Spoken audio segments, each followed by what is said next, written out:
Oh, I've got to make myself bigger. I'm really small. Huh. Here we go. Hey, everyone. Welcome to Unleashed with Scarlett Johnson, presented by Moms for Liberty. And we are live. Like, I've been doing recordings and airing them. This is actually live. And this is a concept I've been wanting to do. We've got so many guests today. It's kind of a free for all. People will be popping in. But this is the Parental Rights Podcast. We are going to talk to warriors, literal warriors, my friends, and they, they are amazing. And with no further ado, let's get one of them on right away. Hi, Shannon. Hey, Scarlett, how are you? Good. I mean, I literally ran here. I was throwing laundry in. So if I'm a little discombobulated, it's because my daughter had a late start. I hate No those. worries. You're a mom. I get it. So I'm Thanks like, for having me on. I'm so excited. look at your background. Looks so cool. Yeah, Oh, there you wait, are. I love it. I love it. It looks so professional. We're moving up in the world. You've inspired me, Scarlett. Gotta get my whole setup going here.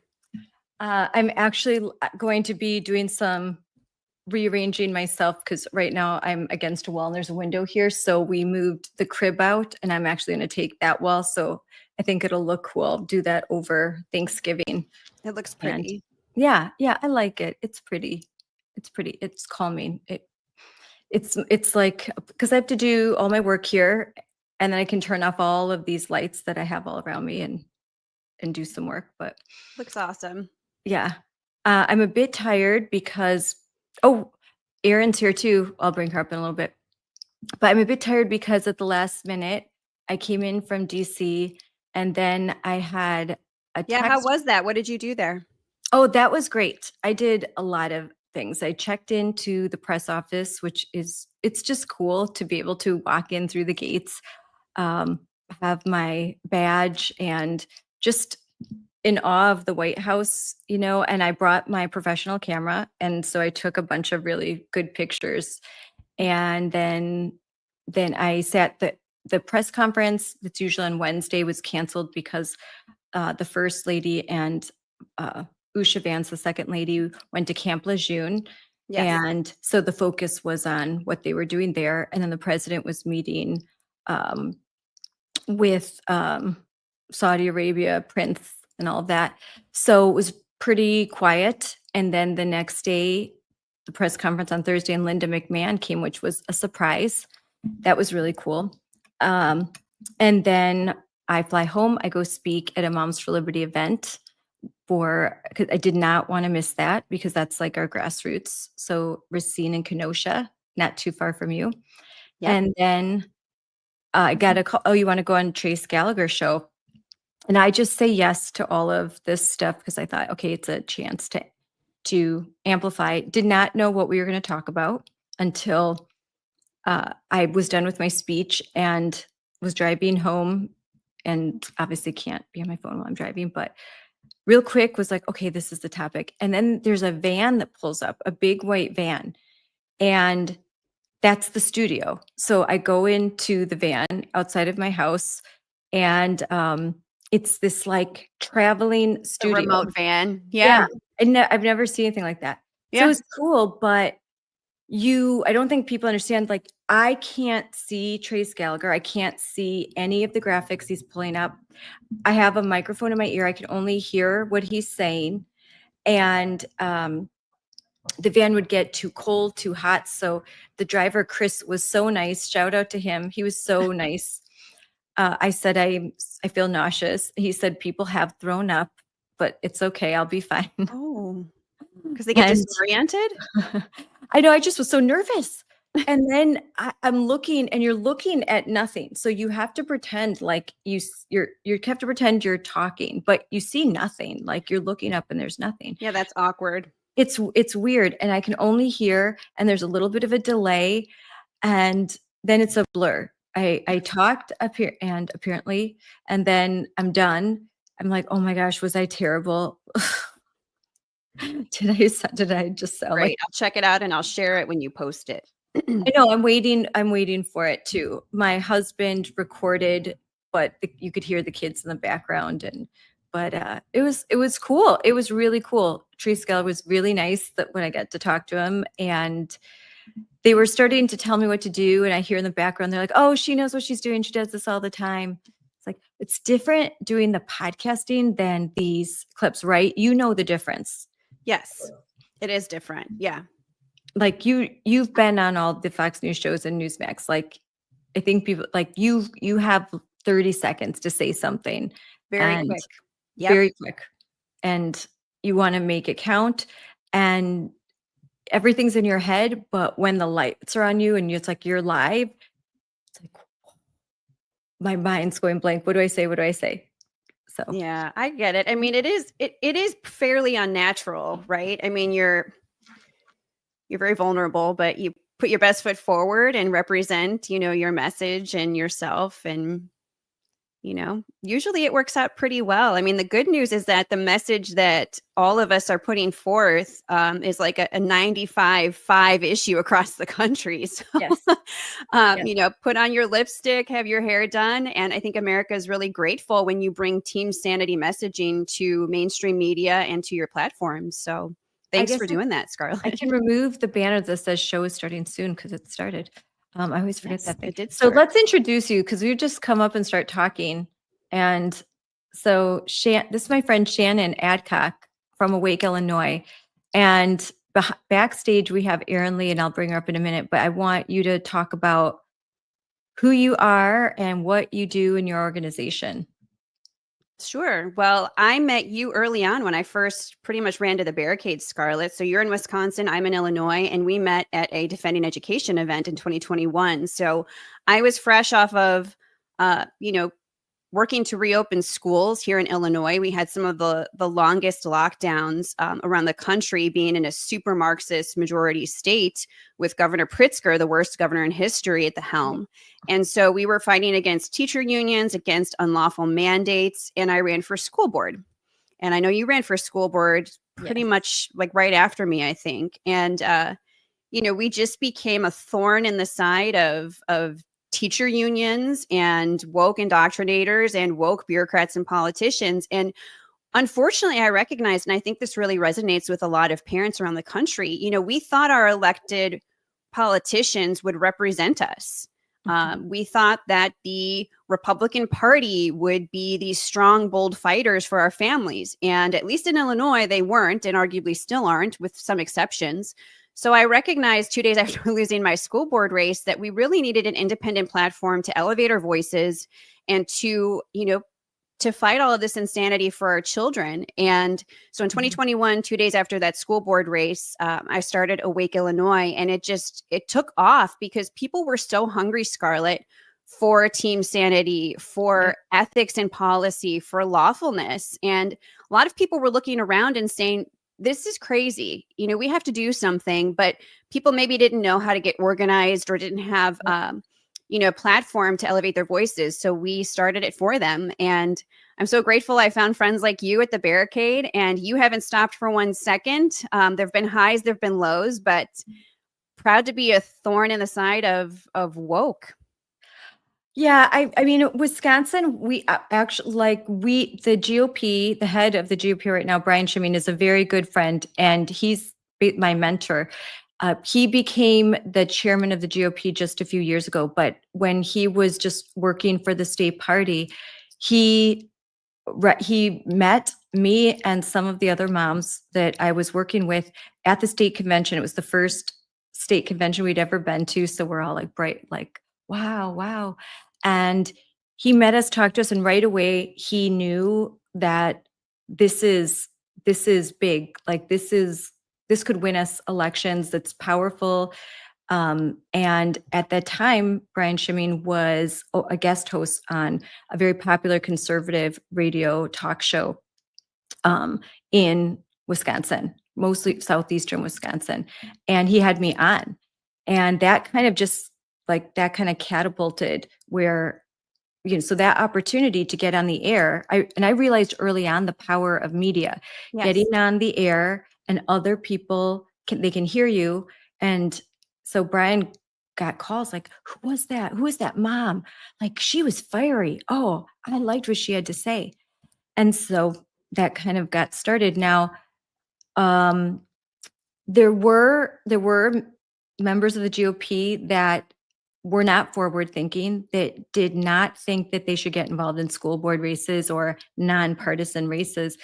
And what happened was eventually a lot of us basically started to join our county party, run and win elections. And then now I think the vast majority of local GOP participate in their local school board elections, and they support candidates, and they know what time it is they're involved. So I think because Wisconsin's been a battleground state, we've been really lucky.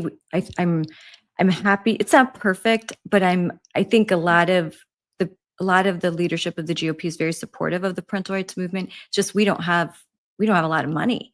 I mean, it's just slim pickings. So yeah, I mean, J.B. Pritzker pours millions and millions of dollars into statewide elections to get Democrats elected, but there still have been outliers who've been able to grassroots campaign and get in. But I haven't seen as much unification that you've experienced in Wisconsin, where the GOP realized, okay, we really have to lean into this. I think that the old guard of the establishment of the Republican Party in Illinois is still very fearful, and it's safer for them to talk about crime and taxes, which, granted, there's plenty to talk about in Illinois. I mean, we've made national news for both of those things, but the parental rights movement is a very unifying movement, and it is a hot button issue across the country. So when you're in Illinois and you've been losing for decades, what do you have to lose? Start working with grassroots organizations like Awake Illinois, Moms for Liberty, and all these people who have not been canceled by woke and by the clown cars and by these, radical crazies. There's a lot of grit in that to be learned as a candidate in the political landscape right now. So there could be a lot of, semiotic relationship building that could happen there. And grassroots has a good following. So a candidate, even for a self-interest standpoint, should want to do that to help campaign, on the cheap. Yes. All right. I'm going to bring up Erin. Hey, Erin. Hi. Erin Lee. So Erin's saying what? Erin Lee, you're the founder of Protect Kids Colorado. So you're in a blue state. I'm purple state. Shannon blue, you're blue. Tell the audience a little bit about yourself and your organization. Yeah, well, Colorado's very similar to Illinois. We're like a radical socialist run state. But I'm someone who woke up the hard way. I represent like a majority of mothers our age who are sleepwalking, willfully ignorant, blindly sending their kids to public school. I'm a recovering leftist. I was watching The View and voting for Democrats. And then they came after my kid. And it was just, I was punched in the face with the reality of what's happening in our schools. And, for a year, we focused on saving our daughter from the gender cult. She was 12 when she was lured into a secret club and transitioned and sexualized by predators and connected online to them. And when I spoke up about it, I thought, surely someone's going to agree with me. This was bad. It shouldn't have happened. And everyone was against me. The school sent Child Protective Services 48 hours after I found out that they had been grooming my daughter and objected to it.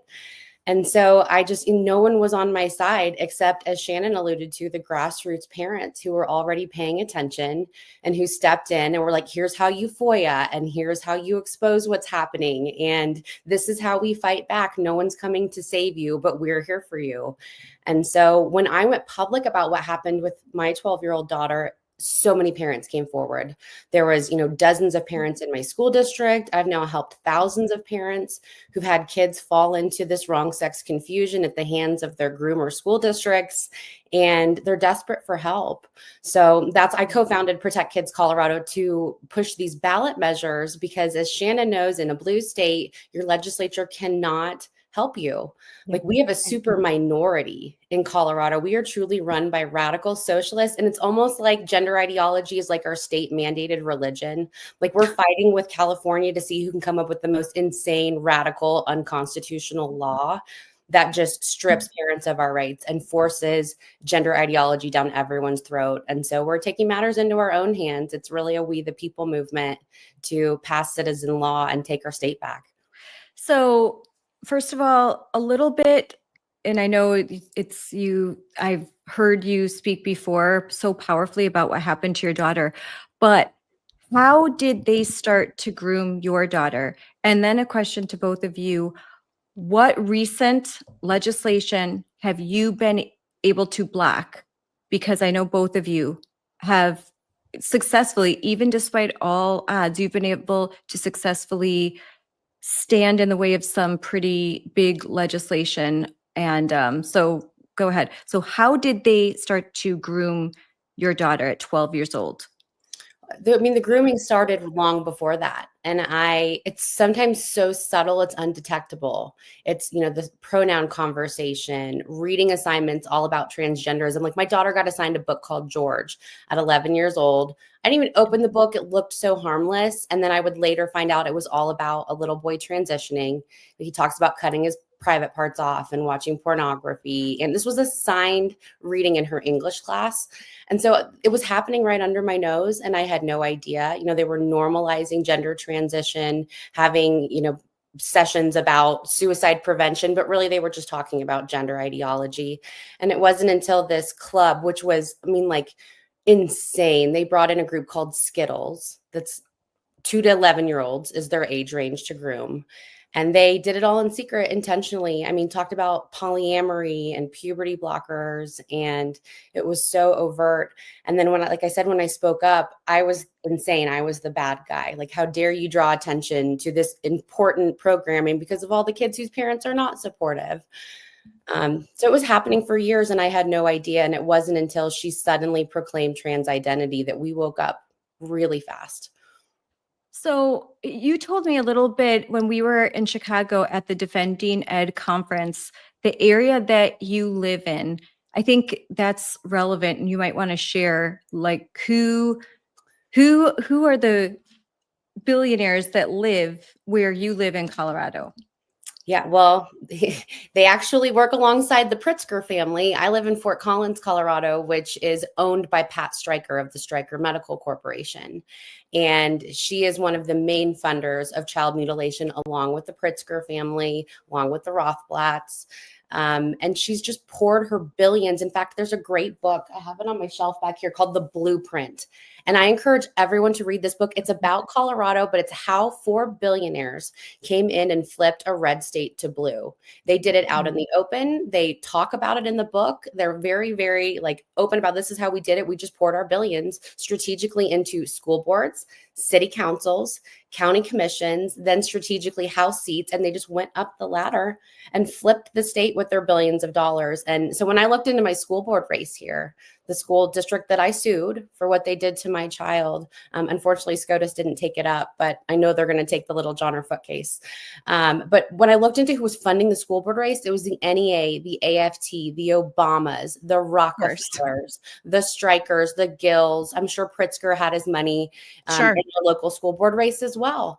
So they're investing in our communities right under our noses. And unless you follow the money and you could take the breadcrumbs all the way to who's funding them, most parents have no idea that kind of money's pouring in.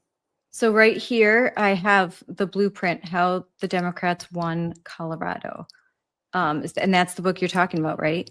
And why Republicans everywhere should be concerned about it. So they talk openly in the book about how they are going to take the blueprint to Texas.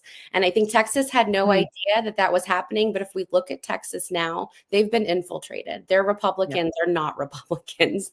And a lot of their laws that are being passed or not able to be passed is really reflective of how this blueprint has been implemented even in red states. We were just the first.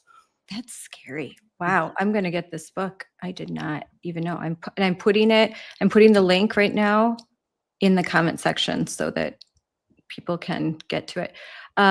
It's insidious, and the Pricksters, and right, Shannon, doesn't he have a transgender sister or something that's a cousin? Okay. Yes. Colonel Pritzker, who was a Republican leaning donor up until he got involved in transgenderism. He now goes by Jennifer, and he has poured millions of dollars into, for example, Lurie Children's Hospital in the city of Chicago, which has a gender clinic and has been doing puberty blockers and gender affirming care, which is careless. It is unethical. And I'm glad that more is coming out from HHS, from the federal government, on the proven harms of mutilating and sterilizing healthy children. So the Pritzkers are, I think, 12th, 13th, 14th wealthiest families in the world. You're talking crazy money. Yeah. And when that's funneled into nefarious causes, they become really bad actors. So, they can purchase their way into politics. J.B. Pritzker, my governor, he's a very unimpressive person, but he has the power of the purse. I mean, most people in politics, I think, are actually pretty unimpressive, but he is horrible. And I think that, whether it is his cousin, who, by the way, Colonel Pritzker, has been married to 3 women and sired biologically 3 children. So he had the benefit of growing and coming of age without the interruption, endocrine interruption of hormones and puberty blockers. He became an adult male without harming himself. So how nice for him. But meanwhile, he has pumped millions of dollars through the Taiwanese Foundation into Lurie Children's Hospital and other NGOs that are pushing this. So the Pritzker money is being funneled into really horrible things. And you mentioned legislation. Pritzker helped get really radical legislators elected to our state legislature. One of them, Ann Stava Murray, who at one point was always in photo ops with him. I think they purposefully removed her from those photo ops because we scorched and stopped her radical bill here in Illinois, 4876, that was drafted to label parents like you, Aaron, who are intentional parents, who are looking out for their children, trying to stop them from medicalization and from this grooming of gender ideology. If you try to do that and this bill passed in Illinois, the Illinois government would have labeled you a child abuser for stopping the process of medicalization for a confused child. So you think about where that could go. That could result in financial penalties or even DCFS taking your child away from you. And that actually was filed right before 2 days, the Friday before Super Bowl weekend. And I think that was intentional. And thanks to our advocacy, we started a video that weekend that launched. And it went viral because everybody during Super Bowl weekends, on X, and they're, posting things to social media. And so people started sharing this, and we put her face, this radical legislator, attached her name to this bill. And once people saw what it was about, they were very upset. And so this bill couldn't even get read in committee, which is a very early part of the legislative process, as many of you are aware. We scorched it so badly. And that was when I started doing live streams with Awake Illinois. And I had on people from all different backgrounds. And we all just came together to say we have to protect these kids. Yeah. It didn't matter if you were gay, straight, Christian, not Christian, left, right, purple, blue, wealthy, not wealthy, rural, urban. Everybody just came together to say this needs to be stopped, and people need to know what actually is going on with the billionaires that fund these NGOs, with the overall activism of this and the evil behind this agenda. And so that was a huge win for a blue state. A lot of people did not realize, and still don't realize, that this was stopped and it could have passed. And this legislator, these people, these are not good people. You should be really, really worried. Yep. That was huge for you guys to stop this legislation, because it was an uphill battle. But that you were able to do that. And also with the homeschooling bill, what you guys did is working with Alvin Liu, you were able to kind of stop something before it started. And that's really important. It's really important sometimes that you've got to stop something before it starts, because once it heads off to committee, Aaron, as you know, that's when it can get really hard.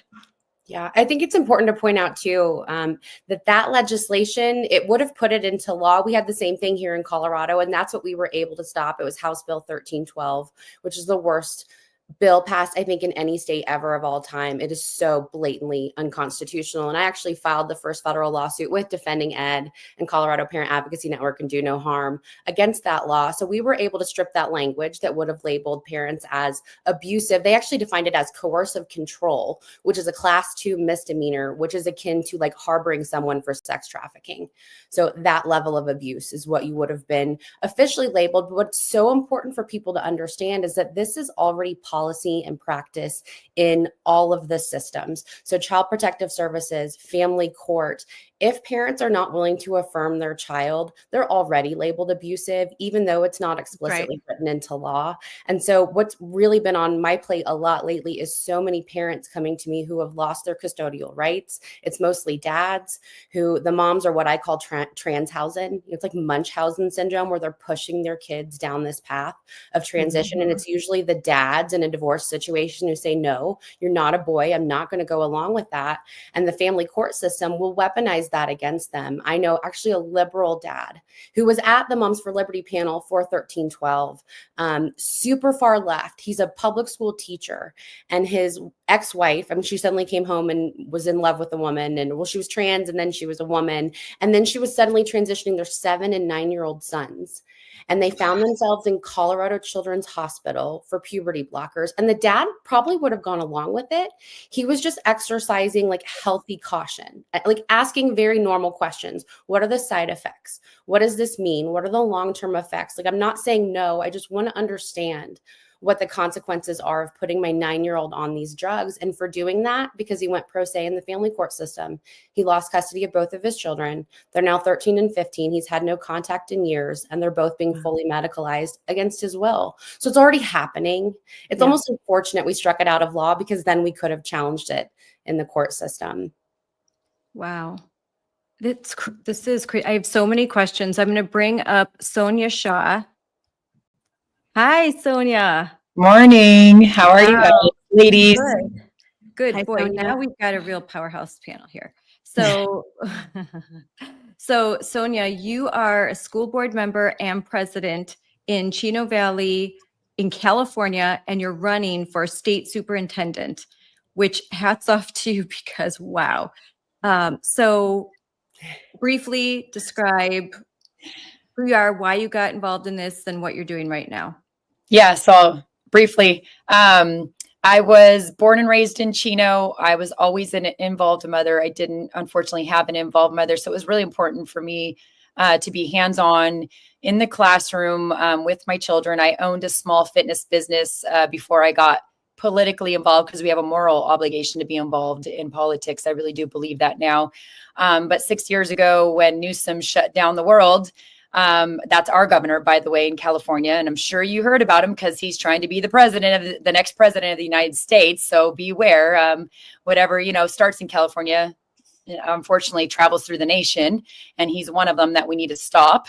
But long story short, he poked the wrong bears in California, the mama bears. And that's when I was like, what in the world's happening in the education system? And then eventually it led, like all of you. I mean, we've been, all together in this fight for many years now, which is beautiful. But we started traveling to Sacramento, which is our capital, and fighting against crazy laws. And then eventually our school board, we found out, was Soros backed and backed by special interest groups.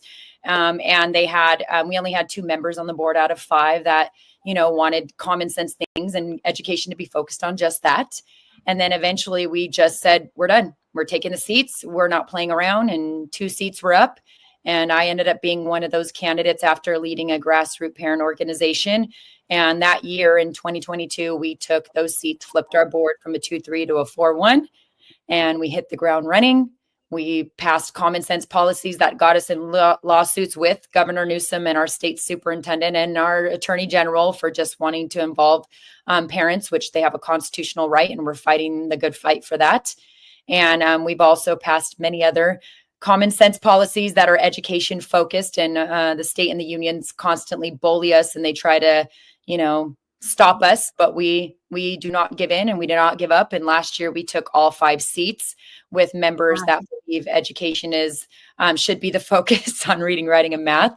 And also all 5 members are in agreement that if they want to come out with us with lawsuits, death threats, whatever it may be, the only way to take any of us out is on a stretcher. And God willing, we have the protection not to have that. And we've made that very clear. So you're in California, and you were able to flip a board, and you're school board president, and you're passing legislation that protects girls' sports, that protects parental rights.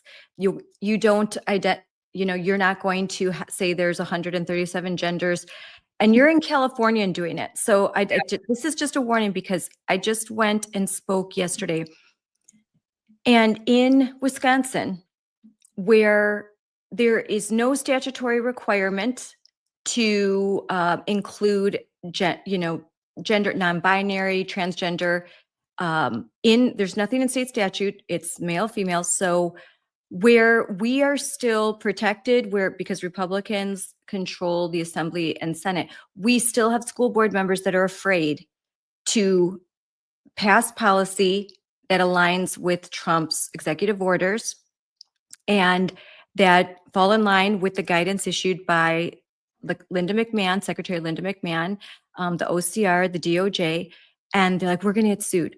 So if you can do this in California, then there's no excuses for anyone. It doesn't matter if you're in a blue state. Pass the policies and let them sue you, because we're going to need to have lots of lawsuits in order to win this. We're going to need to win these battles in the courts. That's my opinion. Yeah, unfortunately, I do believe in what you're saying, and I agree. Look, California has the most wicked laws, and school boards are supposed to pass policy. And unfortunately, I believe the laws that are passed here in California do not align with the Constitution, consistently. But again, I mean, it's keeping boys out of girls' sports. That's common sense. Title IX protects us. Federal law protects us. All the executive orders that you're mentioning, we were one, if not, the only one, but one of few school districts that has signed it all. We said, we're going to follow it. We're done. We're not going to do this here. We've been doing that before the executive orders. Actually, a lot of the executive orders already aligned with the policies that we adopted and are being challenged by the unions and states.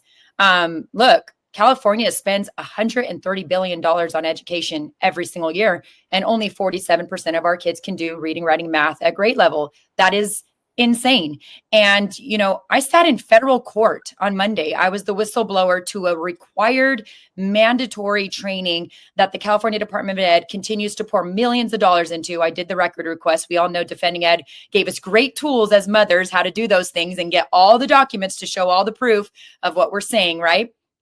And so I did that, showed all the documents, sending people under the education umbrella to Pride Fest. What the heck are we doing here? Like Pride Fest, when our kids can't read, and we're sending adults to Pride Fest and then developing this crazy training.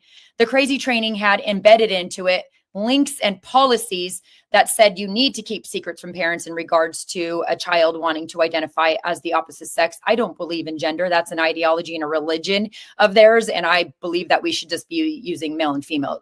Genders make believe, and, let them use it. That's fine. I don't believe in their crap. So we are taking all that out of our policies. And again, back to federal court. I was sitting there. The judge restored my hope in honorable judges in California, because unfortunately, when we had our lawsuit, just wanting to tell parents if their kid identified as the opposite sex, Newsom and, all the rest of them sued our district for doing that. It was just saying, we're going to tell the parent. We're going to tell you, Aaron. We're going to tell you, Scarlett. It was just simply that. And I, again, go back to federal court. The judge was drilling the state, and they had no words, stuttering, eye twitching. They were, and then they said, this is the deputy attorney general on behalf of our California Department of Ed and our attorney general. This deputy attorney general was literally saying he was the bottom feeder. Like, really? That's what the state is saying to a federal judge? We sent the bottom feeders to go in here because that's how serious we take it. Long story short, it's just amazing that these two teachers, Elizabeth Marabelli and Lori West, are fighting the good fight, and we're standing behind them because they say, no, we're not going to keep secrets. And You- unfortunately, Was that recorded? Was that court, like, can we see, can I like find, was it? not that judge is very old school. You're not allowed to have cameras. There's no recording, but the transcript will come out, and I guarantee that transcript will make history books, because it was very beautiful to see a judge literally defend parents' constitutional rights and put the state on this, like, pretty much in front of them. And the state looked this big. I mean, at one point when we had a break, I looked at those, attorneys, and I'm like, you guys are on the wrong side of history. And one of them says, no, I'm not. And I'm like, keeping secrets from a parent is on the wrong side of history, and you're going down on the wrong side of history. And he goes, I'm not going to engage with you. And I said, you already did. Like, too late. You already engaged with parents. You already got us involved. Sorry, dude. You're on the wrong side of history. And it's embarrassing that you're on this part of the side of history of telling parents they don't have a right to know. So I'm like, Mahmoud v. Taylor. I mean, that decision, that Supreme Court decision, and reading the whole opinion was great. Mahmoud v. Taylor, 6-3, parents have the right to opt their kids out of LGBTQI plus themed instruction in schools. And it reaffirmed parental rights. Yeah. Despite that, the Scarametti case, still, these districts are still doing this stuff, still. Well, Scarlett, the good news is, so Sonia, the resolution that you had provided is basically a template to protect Title IX, to stop a lot of these really radical policies. Schools in Illinois are adopting that, but they're being very quiet about it. They're really doing it in the underground. They're not taking to media, and I understand why. But the good news is that school boards are finding their courage, even if they're not willing to, put out a press release about it. But they're calling me and telling me what they're all saying is that when enough have done this, and I have a list going, then they will all jointly be comfortable going public. Yeah. But I don't even know if it was that they were worried about a lawsuit by a gender confused student. But I think they were worried that the state would withhold their funding. It's the same thing as the forced masking of children back in 2021.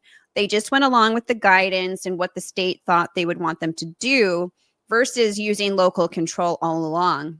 So it's really no different with this. But the good news is that your template, Sonia, has inspired schools in Illinois to adopt resolutions, male and female, and that is the definition for these policies. And so you're already seeing schools say, no, boy, you cannot go out for the girls' sports team, and they're really deferring to male and female as definitions. But hopefully as more, call me and tell me, hey, Shannon, we've passed this. When more get on board, we'll all go public. I love it. Guys, I'm going to interrupt because we're talking about legal. So we have my friend, Dan Lennington, who's the VP and Deputy Counsel for WIL, the Wisconsin Institute for Law and Liberty. And I love having, and he is a based lawyer. So here we go. Yes. Hey, hi, guys. Dan. How are you doing? Have you been listening to our conversation? Did you hear Yes. what Sonia said? What's happening? So as you're a lawyer, and I know, so you can say as much as you can, but what are your thoughts on what you heard?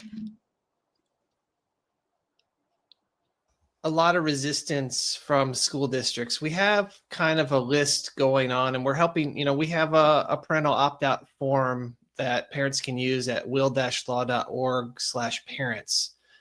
And you can opt out of not just LGBTQ curriculum, but you can opt out of gender ideology, race-based instruction, religious rituals. I've heard about kids being forced to go to Diwali celebrations or go to Native American religious rituals where they have to participate or they're punished. So the opt-out right is broad, but the things we're seeing from school districts is we're seeing them say things like, well, we just don't opt out. We don't allow opt-outs. Or they say this is a state mandated curriculum. That's not true. You do have a right to opt out of religious things that conflict with the right to direct the upbringing of your child. It applies to all instructional material. So lessons, even if not technically curriculum, would be covered by an opt-out under Mahmoud. We did hear a story recently of where the school teacher brought in an outside speaker, and they said, okay, today we're going to talk about why you have to use the pronouns of the kids in this way, mandatory pronouns. This is why LGBTQ is so important. And when the parents objected, they say, well, that's not curriculum. That was an outside speaker. So there are all sorts of little games they're playing. Also, school districts will also say, you must use our form. Right. We don't honor blanket opt-out forms. We've heard that. We've heard also schools saying things like, we don't do any of that stuff, when you know they are doing that stuff. Also, they'll say things like, well, we already have a sex ed opt-out, which sex ed is different than LGBTQ curriculum. Or even mental health screenings. That's something that's being pushed heavily in Illinois too. Yeah, and I was just horrified. Scarlett and I were at a conference a couple of weeks ago, and I was horrified to learn in New Mexico that they have these community schools where they actually have like healthcare inside the schools. Yep. I didn't even know such things was possible. I'm working in this space, and I just thought that's horrific. The parents never going to know like what's going on. Tons of money of grants to get that here in California, and partnering with people like Planned Parenthood. I do want to mention with the Mahmoud case, our district, this is why I'm telling people, like, you could do the right thing and the state can't really touch you. And if they do, it's only going to bring awareness. So let them touch you, because then you have great attorneys like you. But we've already had a policy long before that case took precedence.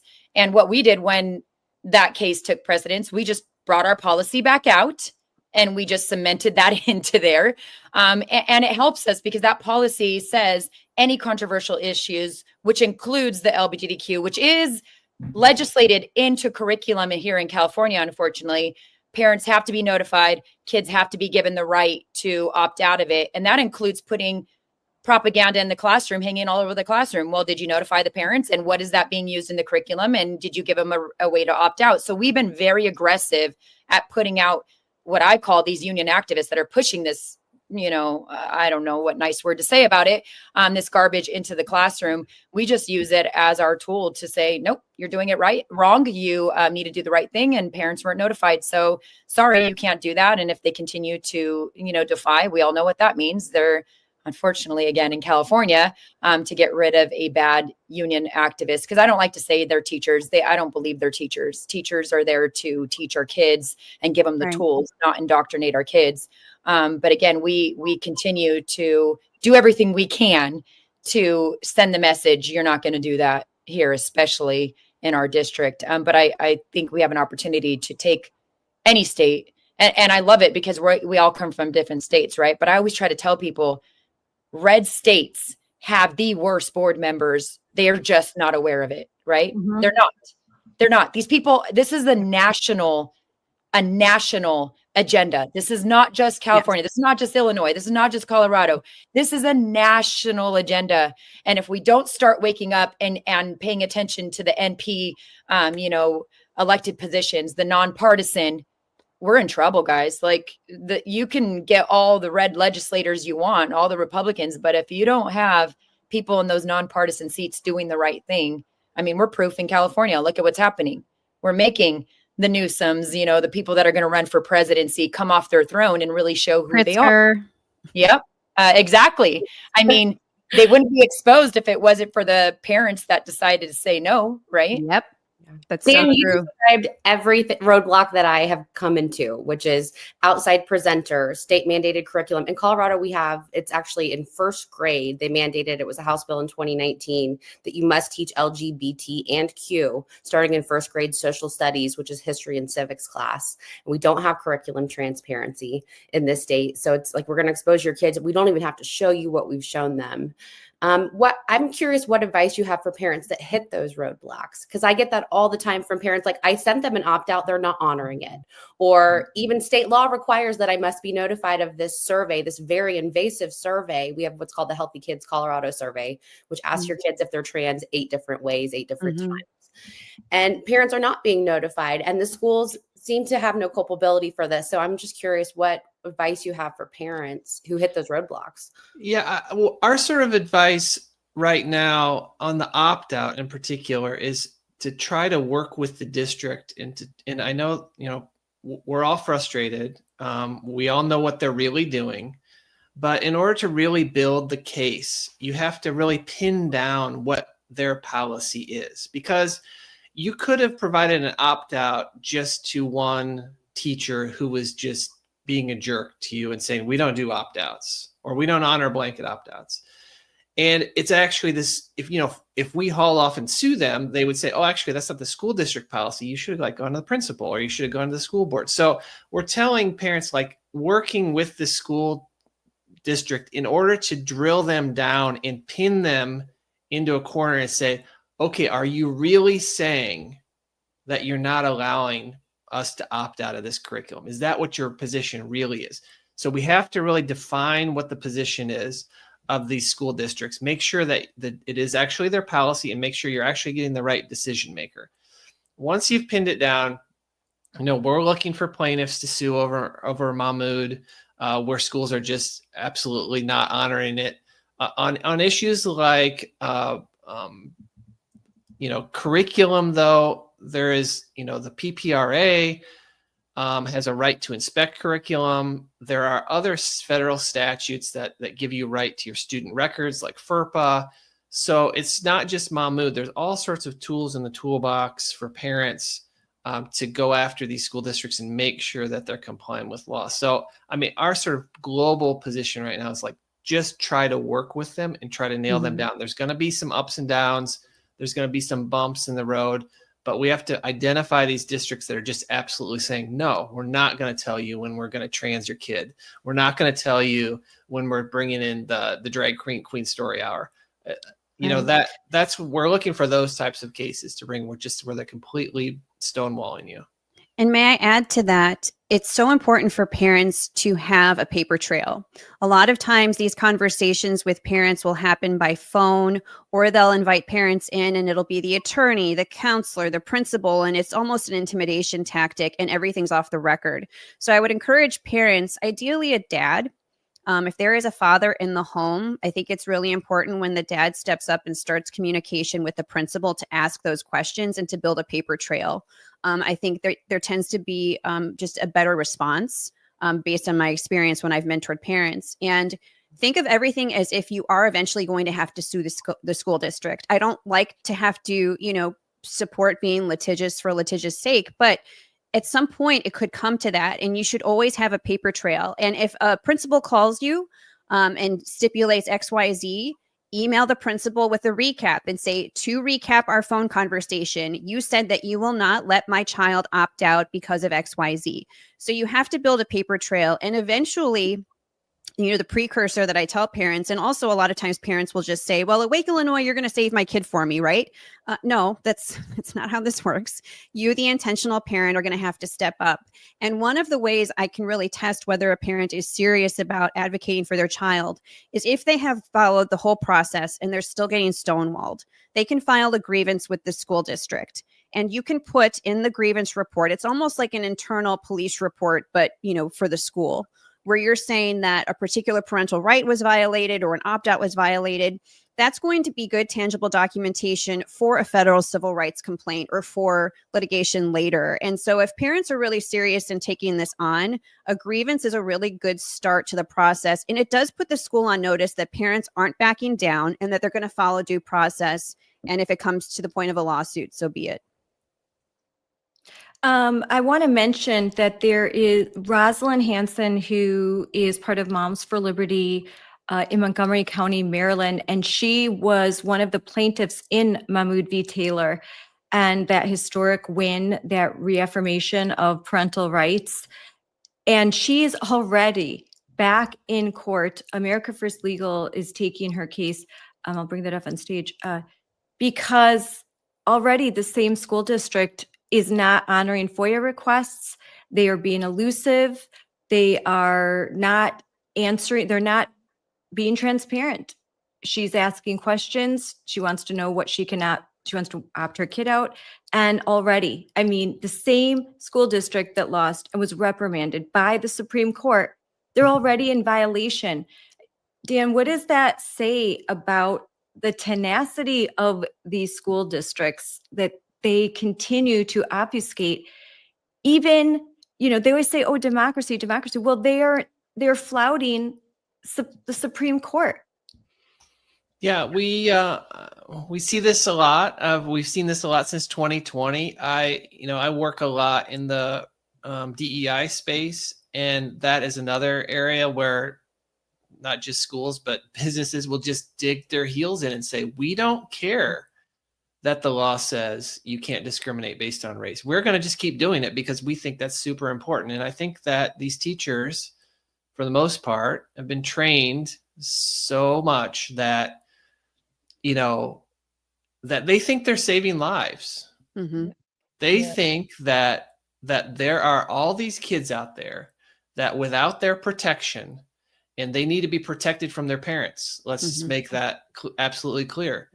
That they're the heroes in this story. They have put themselves as the center of the story. They are the heroes, and they're out there protecting these kids, making sure that they grow up to know that their gender is fluid, that they can have whatever morality or no morality in the world, that the virtues that their parents taught them are probably wrong and old-fashioned and discriminatory.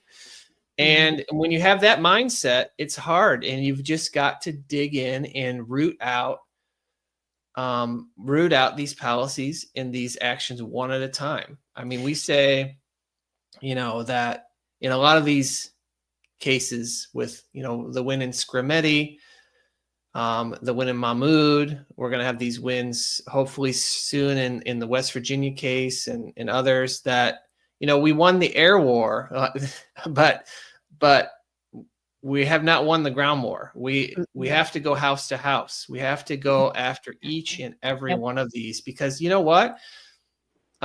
We can't bellyache.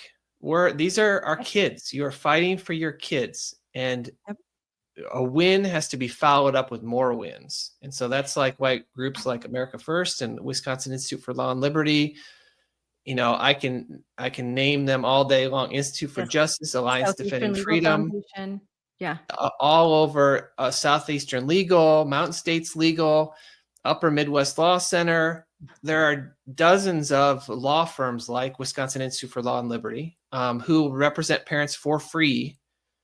Will litigate for you for free. We'll take your case on for free, so you don't have to. And that's why we're here. That's why this network exists of state-based and national-based litigation centers and policy centers. And I have up on the screen leaked NEA training materials. Shannon, you put this up yesterday, and it's actually was one of the questions I was asked when I went on Trace Gallagher. And luckily, you had sent me this link, so I knew something about it. But you did an exhaustive thread, Shannon. So what has been leaked? What's happening? And I think it has a lot to do with the conversation we're having right now, where the NEA is doing what in December? Right.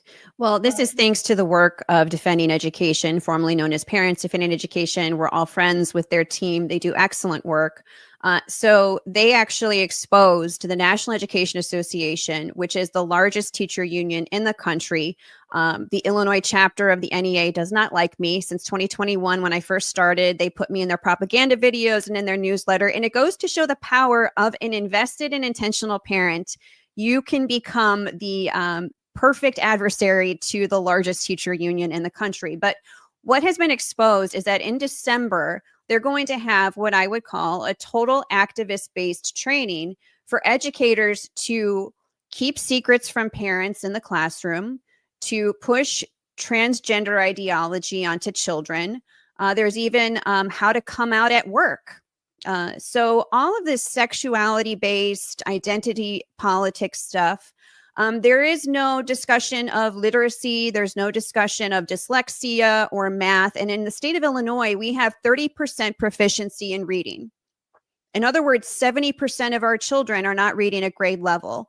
But the largest teacher union in the country which donates to Democrat candidates every election cycle, is pushing activism, leftist progressive activism in this training. And the materials were leaked. Again, Defending Education did a great job here. And it's just such a shame that it has brought our public school system to its knees. But at least we have receipts now, and parents are figuring this out. And it doesn't matter if you are a Democrat, Republican, far left, far right. Nobody should want secrets kept from them when they send their children to school. But this is what the teacher union is focused on. And we have to ask, why is this their priority and not literacy and math? Yep. So if I can add, Shannon, this is what exactly I was sitting in federal court on Monday, because I was the whistleblower that provided the screenshots from a required mandatory training, that exactly what you're saying. It's already in California. It's legislated. It's already rolled out. It's called PRISM. And everybody should be aware of what that is. It's actually pushing everything you said, LGBTQ plus, into the classroom, and then requiring districts to use the links in there for model policies, which included keeping secrets from parents in regards to this. California has and continues to spend millions of dollars into this training. And this training, we keep saying it's not stopping in California. Obviously, the NEA is proof of that. And, when I started to blow the whistle on it, we definitely got the CTA and the NEA's attention. And then we received what I call another bullying letter that I ended up ripping at the board meeting and throwing it in the trash where it belongs last night's board meeting. But I will say it's already there. They already have the blueprint. California taxpayers already paid millions of dollars to have it go across the country, because that's what they do. And it's horrifying. I mean, they even went as far as literally saying, after the module that tells you to keep secrets from parents, the next module is using an example of a special education student in 8th grade wants to be called they and them. And pretty much you're to affirm that. And that made me want to punch a wall. And I keep saying we need to be more relentless than them in protecting our kids, because they are relentless at destroying our kids. We have the screenshots, recordings, everything. And I ended up, making sure that the attorneys that are fighting this in federal court have access to it all, so they can continue to expose it. And I'll continue to expose it, regardless of all the unfortunate lawfare that they are using against our district. I mean, we have multiple court cases. And now I think people need to be aware, you can win or lose in federal court. And we all know the Constitution's on our side. So they know we're going to win that part, but they're now using, I don't know if you guys have it. We call it PERB. It's the, administrative law way that unions use to, I don't think all states have it, but some of them do. If you were to violate a teacher's work condition, well, you tell me why we're in court for parental notification when the teacher had nothing to do with it. It was our admin going to tell the parents. We're getting sued for that one. We're getting sued for our flag policy, getting all flags out of the classroom except the U.S. flag and our California flag and military flags, right? We're getting sued for every common sense policy you can think of. And if we're not crazy, they're a total activist arm. They aren't even for teachers. I've talked to teachers. They've stopped giving dues to this organization because they don't help them when they're in a pinch either. They're not for students. They're not for teachers. They're not for education. They're for far left activism. But can I just read to you one of the pages? And again, if you go to defendinged.org, you can get all of the leaked materials. But can I just read this page 45 of this leaked material? Architecture of a race, class, gender narrative. That's a word salad right there. Listen to this. Name the villains who violate our values, expose their motivation of getting back into or holding on to power, and position them as a barrier to what our families need. Call out the villains, exploit divisions across race, and exploit the lack of familiarity with transgender people. Again, this is the largest teacher union in the country. They're not talking about dyslexia. They're not talking about literacy, about reading, about math, about getting ready to go into the world and work to have a skill. It's all about gender and race. And in my opinion, it's exploiting children. Absolutely. No, I was looking at some of the language that is in the Defending Ed brief that they have out, and they talk about the right has exploited ignorance about transgender people and our lack of an affirmative race-forward message to advance anti-trans attacks. They say things like they want not to say the word gender. They want to pluralize it to genders, that gender is offensive because there's so many genders. Like you said, they call anyone who's in opposition villain. Like we've said, they see parents as villains.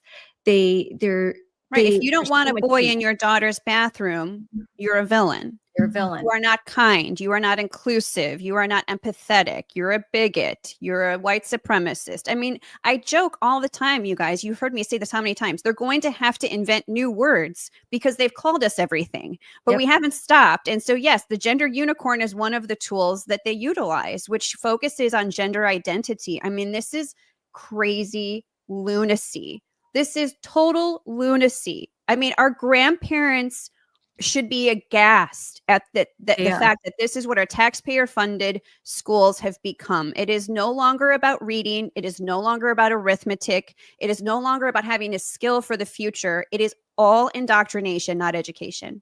So the gender unicorn, this is an image that's to be used in preschools. Like in Wisconsin, they had guidance on gender expansive 2 and 3-year-olds. And the DPI the Wisconsin Department of Education, when this broke and when they were asked, do you really think that you should be providing materials for gender expansive 2 and 3-year-olds? And they again, this, yes, well, yeah, we stand behind it because loving, belonging, we want to be kind. We want to, there's 2-year-olds that know their gender. It's insanity. It's insanity. Well, it's meant to And confuse children, and it's meant to blunt their natural instincts of safety. And, you know, the same instincts that have kept us going for millennia, they're trying to say blunt that in the name of kindness. I mean, Alvin Louis with Courage as a Habit does a great job of talking about how we need to embrace exclusion. I mean, this is ridiculous. No more of the inclusivity. It's insane because they want you to include everything that is in conflict with biology, with personal safety, and with your family's values. Quite frankly, with simple ethics and morality. That's where we are. And the teacher union, the largest teacher union in the country, is pushing this, and they are training teachers to do this, to have this be, like Dan said, this is their noble cause. They're going to save children from bigoted parents by indoctrinating them. And I feel sorry for a lot of us who have family members who are maybe of the older generation of teachers, where they're very sad to see the profession take this horrific turn. But as those teachers retire, and many of them, I mean, principals are retiring the first minute they can get out of education because they're really sad with what it has become. But as the old guard of teachers leave, they're being replaced with teachers who are indoctrinated in K through 12 and in college and are being taught that this is the way to be a teacher in the classroom, is to indoctrinate kids. Dan, you can see this handout that's up here, and you can see Republicans, their arsenal of racist dog whistles, mobilizing their base with race and transphobic tropes and all this. As a lawyer, what do you make of this? Is the NEA, this is the professional development, and I know that Will has filed cases because of professional development just like this. Yeah. You know, it goes back to they're spending time on this sort of stuff at the expense of not teaching your kids how to read and write. I mean, it's you know, one of the things that I would, you know, on this sort of like Republican, Democrat sort of, who are the enemies? Let's get the enemies. Now, you know, a school district is of course allowed to have its own speech called government speech. So a government can take certain positions that we would disagree with. Government can say things that, you know, can put up flags that we don't agree with. Can make public statements on topics that we oppose. You know, President Biden was saying things all the time that we didn't agree with. It didn't mean that he as the president couldn't say those things. So school district can say, you know, hostile things, but at some point it becomes hostile to preventing a child's own freedom of speech or forcing that child to speak, which would be compelled speech. or interfering again with parental rights to direct the upbringing, the religious upbringing of your child. And there was a big win in Ohio, right? That was a case that just was announced. Yes. Yeah, that's the defending ed case from the Sixth Circuit. It's called Parents Defending Education versus Olentangy. It's Olentangy school district. So in that case, there was a school district policy against bullying and harassment, which allowed punishment of school children for, quote, knowingly using pronouns contrary to a student's gender identity. And so parents sued, claiming freedom of speech. They lost, and they lost again. And the case was taken up by all the judges on the Sixth Circuit Court of Appeals. So 17 judges heard the case at once. That's called en banc, when the whole Court of Appeals hears it. And 10-7, that was the vote. The vote was 10-7 to strike down the policy based on freedom of speech. So the legal issue with pronouns in schools is whether the speech at school is disrupting, causing a material and substantial disruption. So you can think of a circumstance in which a student at school was saying things that was basically just disrupting the class, right? You could punish that. So you can punish students for disrupting the class. You can punish students for disrupting the school. But this started back in the 1960s in a case called Tinker versus Des Moines.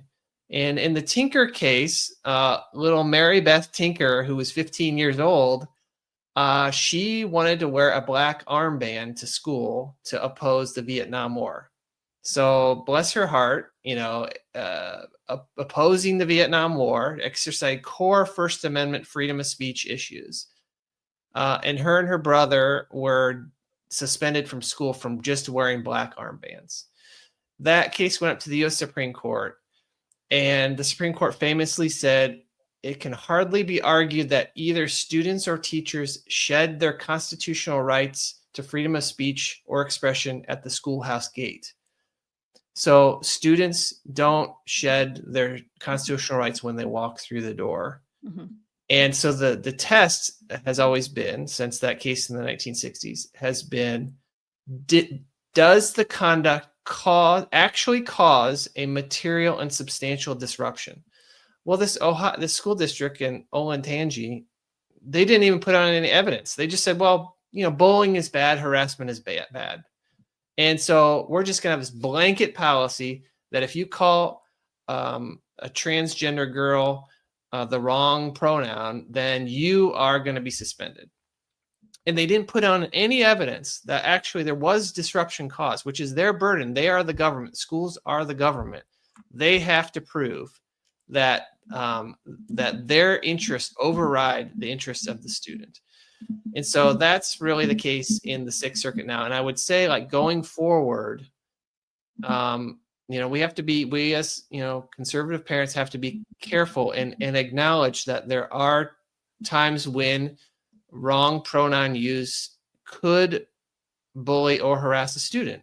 You can imagine a circumstance in which there is a transgender child and students are literally bullying that child and harassing them day to day, calling them names, calling them the true pronouns on purpose, contrary to the student's wishes, and it causes the young child to have a substantial disruption in that child's education. So it's not a black and white thing. We need to be sensitive to the fact where we can't allow, we don't want our kids bullying other kids. But also we don't want the government forcing our kids to say things that are not true. So I think we have to be sensitive to both sides of that debate. I would agree with you, Dan. I think the concern is that we already have policies in place to not bully or harass students, right? There's just this hyperfixation on gender identity. And I can tell you in a district here in Illinois, a male teacher was going to come back at the start of the school year after being there for years and wanted to be addressed as a female and had a new name. And the school district produced a script that staff was supposed to use with, in this case, a K-5 school. And I think it traversed a very dangerous pathway of dictating the free speech of students by saying the students were going to have to call him by certain names and certain pronouns. And I'll have to send you the script that came around internally. It was leaked to us, but I think that this is a very, it's a very fine line. And I just think it's a shame that this is where we are, where young children are being told to blur the lines. And it's a sticky situation legally from a school district standpoint. I recognize that they don't want to get sued, right? But parents, at the very least, I mean, my advocacy airs on parents have to at least know what is happening. They have to know this is not hyperbole. I mean, you have the largest teacher union in the country pushing this stuff into the classrooms. Parents have to be the ultimate barrier and have to talk to their children at a very young age. And hey, it might be worth, especially if you have a high school student, for them to have maybe practiced, hey, Tinker versus Des Moines, you cannot control my free speech, to just have that ready to go if teachers are starting to coerce students. But we have to talk to our children from a very young age and be the barrier, because this is happening. And I know a lot of parents are worried, but the more you can talk to your children about it, the better prepared they'll be. I'm going to take a moment to introduce another guest, Gates Garcia. Hey, how are you doing? Hey, what's up, Scarlett? Can you hear me? Hey, guys. Yeah, I can hear you just fine. Hear you good. And Gates lives in the free state of Florida. So boo. Congratulations. Yeah, my wife is on the State Board of Education, so I've only been on for 30 seconds or so, but it sounds like that's what we're talking about. That's what we're talking about. We're talking about education, NEA, and all of this stuff. Now, you're in Florida. Just because you're in Florida, that doesn't mean that parents can just, oh, hey, I'm in Florida. I don't have to be involved at all. I'm in a red state. I'm on Google or whatever. Like, you still have to be involved. Yeah, I would say that in some ways, being in a state like Florida that is so free and such a good example puts more pressure on us, because we're winning in this state and the left doesn't like winners. And when we win, the more under attack we are. It's hard to fight for ideas. It's harder to keep them. And so, yeah, I mean, we're the freest state when it comes to education. We're the freest state when it comes to a lot of things. We've rolled back a lot of the nonsense that was in schools. And I just, and look, I'm guilty of the same thing, right? Like we want to get so many things out of schools. I raise my hand on that. I want to get all of it out too, but we have lost some things that need to be in schools. So it's one thing to talk about sort of getting the junk out, but we need to get the good back in. And this will sound like I'm going a little bit off topic, but I'm not. And I'll bring it full picture because I'm very fired up about Gen Z right now. I'm 40 years old, so I'm sort of like a middle-aged millennial. And my kids are Gen Alpha, 11, 8, and 5. And December 19th, we're having number 4, if all continues well. So, my generation is the one that's going to come up in the country that's shaped by Generation Z, and they are going awry.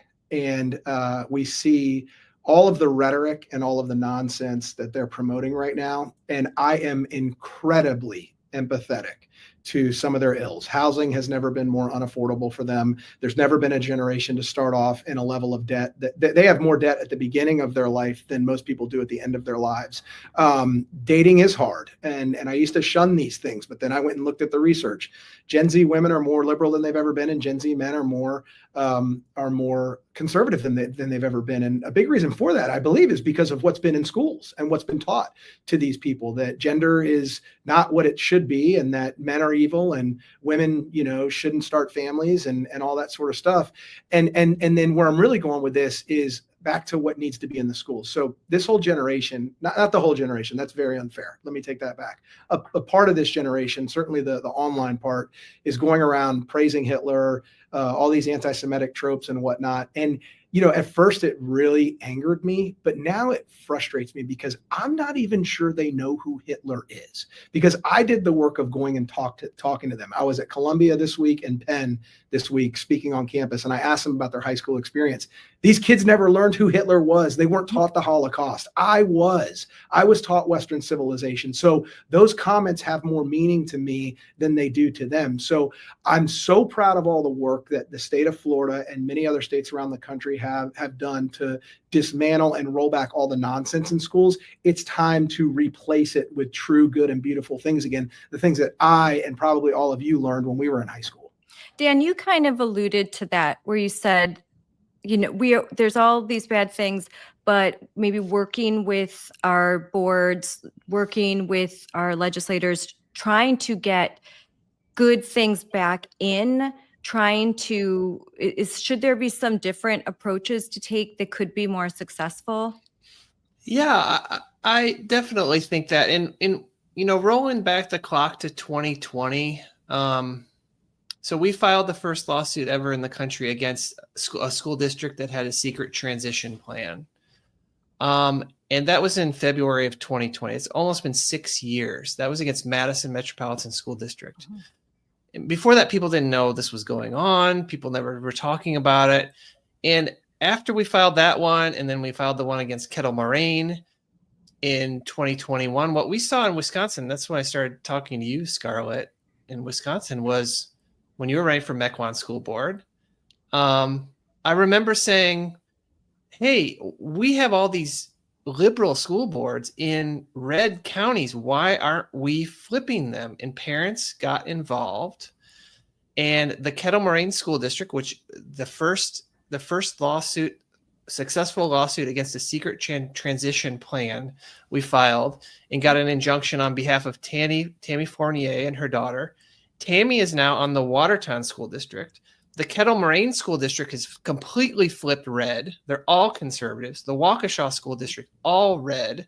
Yep. And that parents just got involved and they paid attention. They paid attention to off-year elections. And so now sort of like our second step is equipping parents with materials to advocate for themselves. I pitched this already at will-law.org/parents. We've got opt-out forms. We've got letters that you can take to your teacher. We have materials for teachers to use so that teachers can say, like, this is how we're going to handle opt-outs in our class.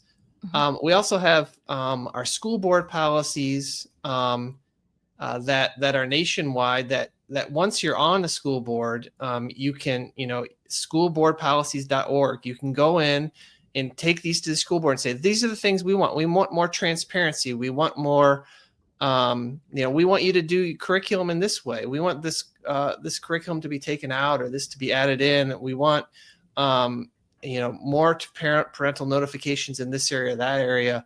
So we just got tons and tons of policies that people are using around the country. They're taking to the school board or they're getting on the school board. So I think like engaging with them, like legally we're battling and we're winning and we're moving the ball down the court, but still going, being engaged in the system, running for school board, talking to school board members is really, really the way to go. And once they're on, we can't leave them, because I've heard a lot of conservative school board members say, I get on and then no one shows up, right, Sonia? No one shows up anymore. It's like, oh, we won. And then you're leaving these board members, some who maybe you've recruited, and they're newer to all of this and they've agreed to run. And then you're leaving them high and dry, getting attacked, because the left still brings, their band of crazies around and activists, and they've got unions and they've got all of this money and all of these outside C3, C4 PAC groups that come in, and then they're kind of stuck there, and it's demoralizing, and it's not something that they want to continue to do if they don't have the community support. And if you're always criticizing and not offering solutions. Now, like to what Gates was saying, in Wisconsin, we passed bipartisan legislation on teaching the Holocaust in classrooms. And that's something, because if kids don't even know what the Holocaust is, what happened, and they don't know who Hitler is, which I totally believe, because Sonia, you could tell us in California that in one of the top universities in this country, ranked 27, they've just discovered that 20% can't do second grade math, and 60% or so can't do 8th grade math, and they have to do remedial math. So so they're not learning math. They're not learning history. All the teachers unions and professional development is on, gender stuff, and they're not focusing on the right things. They're focusing on SEL and feelings, and they look at education through the lens of race and privilege. So you're privileged if you can do honors math. So we're going to take that away because that's white supremacy. All these ridiculous ideas are dumbing down education. So Sonia, first, respond to what I said about California, and then Gates, I'll let you respond too. Yeah, it was discovered that 1 in 8 students were needing remedial math. I mean, but that's the system that has been set up. I mean, we keep telling people it is literally millions upon millions of dollars that are spent in our education system to push ideologies. Nothing about helping kids, get better at reading, writing, and math. I could tell you our district faces challenges all the time, including financial challenges, because we're doing the right thing. In California and in many states that are doing the wrong thing, they award people who are failing kids. I mean, we could just take Title I, created back I think it was in the 60s. And it was created to get districts and school to have kids get better results. The results keep declining, and we keep throwing money at it. And we're over here like, why do you keep throwing money at something that isn't working, right? I know Stanford, when they did a study, they showed our district as a recovery model from COVID to now, increasing our numbers. Is it hard? Absolutely. But I know just our test results came out recently, our Smarter Balance test results, and most of our kids are in the 60 percentile for reading. Again, I'm not happy about it because still 40% aren't, but I'm excited that even with the challenges, we're headed in the right direction. And what does that mean? The activists that you're talking about are being put in their place. We're allowing the experts to do their job, even when they come after us with lawsuits for not pushing these things in the classroom. So it can be done. Again, to me, we're failing students. We have created this as adults. We are responsible for them going into these, 4-year colleges, this prestigious colleges, and needing remedial math. That's adults, responsibility. And again, when are we going to slap it down? I mean, we could talk about the math problem. Math throughout the nation, the results are embarrassing, right? And we literally in our own district are being looked at by people who are doing studies, and that's in California, because we're taking all these standards. And we know if you're in the education field, there is way too many standards, and we're identifying the critical ones, and we're being relentless in the classroom to have kids pick up those, those standards that we identified as the critical ones, and just pushing it. By 3rd grade, we shouldn't have a student move forward without having to give them the tools. And why aren't they reading? Why aren't they understanding basic math skills, right? Why aren't they understanding these standards? And again, I think we have an opportunity as a nation to embrace that. And these things, these ideologies that the unions are pushing, they are unfortunately watering down what we need to be doing. I think that there's hope. We talk about board members.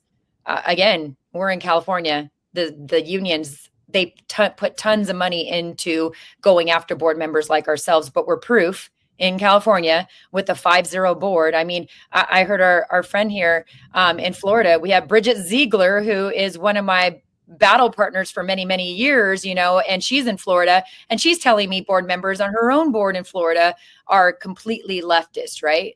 But here we are. I know I love this thing because I was on Trace talking about this, the 1 in 8 freshmen. But in California, with Ryan Walters, you guys did a great job. Well, we're trying to get, honestly, teachers to understand their union is not protecting them. When you elect good board members, they're going to protect you. It's really embarrassing for the unions when the teachers are coming to people like me, asking me for help, asking me, hey, we need these tools, when that's their union's job to advocate for that, right? That means their unions are failing them. Why are you giving them thousands of dollars a year to do what? Let me show you what they're doing. They're suing districts like us because of getting sexually explicit material out. They're suing districts like us for notifying and affording parents their constitutional right. They're suing districts like us because they're gung-ho on pushing ideologies and confusing children in the classroom and telling them boys can be girls and girls can be boys, and we're going to let this chaos happen in the restrooms and put kids on safe. They're suing districts that are doing the right thing, but they're using your money to do that. So, right. Well, and China doesn't have teacher unions, and they're not talking about gender identity in the classroom. And that's why we're importing college students from China, because they know how to do math. And President Trump basically admitted that we're importing foreign students because our own students cannot read and they cannot do math. And it's a tragedy. But University of Illinois school system here in the state of Illinois, which used to be a land grant school, meaning if you own property in the state, you got into the college. Now it is overrun by foreign students. Because they are probably more proficient at math and reading, but they also have the money to pay the tuition costs. So there's no chance. I'm a graduate from there. I met my husband there at University of Illinois. Our children wouldn't get into that school. They're too white. So, this is where we are across the country. Our children do not have proper proficiency for basic math and reading, and we're importing foreign students at record numbers. It's so sad how we have failed. I'm glad that you mentioned Gen Z. I have a Gen Z teenager, actually two, one's on the cusp, and then Gen Alpha daughter. I mean, I'm very sad for this young generation. I think they're getting totally left behind. And our country is saying, well, we'll just import, H-1B, we'll just import. And, too bad, so sad. You'll be in debt and good luck. You'll be in debt with a degree that is communications. And what are you going to do with it? My son just graduated from medical school, and I can tell you, there were a lot of foreign students. Can I hop in here, Scarlett? Yes, go ahead. So two issues, and we're talking about both of them. The first is sort of education levels, right? Like, I'm convinced that we're raising, I had a notion that we were raising the most uneducated generation of all time. And we can talk about whether it's the Holocaust or Western civilization, but hard data is hard data. And you all just, pointed out or emphasized the fact that, 1 in 8 kids need, struggles in math, and 1 in 5 kids can't write. I had Tina Deskovich, Scarlett, your founder, on my show last week, and we discussed how 1 in 3 kids in America are not at grade level in reading. So I don't know what other industry in the world that doesn't get measured by their outcomes. I mean, there's meritocracies in a lot of industries, but there's not in education. They continue to produce poor results. The results are getting worse, and they're not being held accountable. So there is a solution that we've implemented in Florida to hold them accountable. We talked about money. We talked about resources. Once they start to lose those, they will have to answer the call. They need money and they need resources. And in Florida, we have robust school choice. The rise of classical schools, of homeschooling, of mobility among schools in Florida is the greatest in the country. And that's allowing kids more flexibility and more options to run from these failing schools and get better solutions.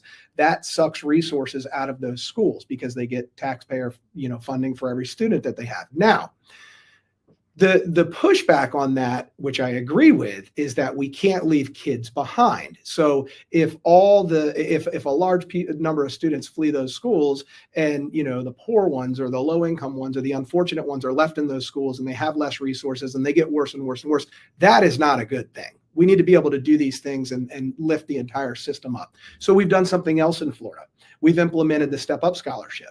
Everyone in Florida has access to an $8,000 a year scholarship to go to the school they want. This is getting kids out of the public school system, into the private school system, into Christian schools, into classical schools, into co-ops, and it's ranked by level of income. So if everyone in the state applied, it would go to the lowest income individuals first, and on and up and up and up. So it actually is built in an appropriate manner where literally no one gets left behind. It's been incredibly successful in Florida. Public schools are scrambling, they're panicking, and at the end of the day, eventually they're going to have to improve their product to attract people and resources back into their schools. 100%. Dan, what about with this kind of, how can we hold schools accountable? I know that the Department of Justice, the Department of Education, they have issued warnings. They've said you're in violation of Title IX. you're in violation of executive orders, you need to be in compliance. In a state like Wisconsin, we could have, 40% of districts are in compliance, maybe more. And some, like in Madison, they are not. They're like, they are thumbing their nose. What can be done? How can we apply that monetary pressure legally so that maybe that, because money talks, I mean, that seems to be one of the only things that a lot of school district administrators care about. Yeah, I mean, as far as like monetary damages, it is possible to get them versus school districts for violating your rights.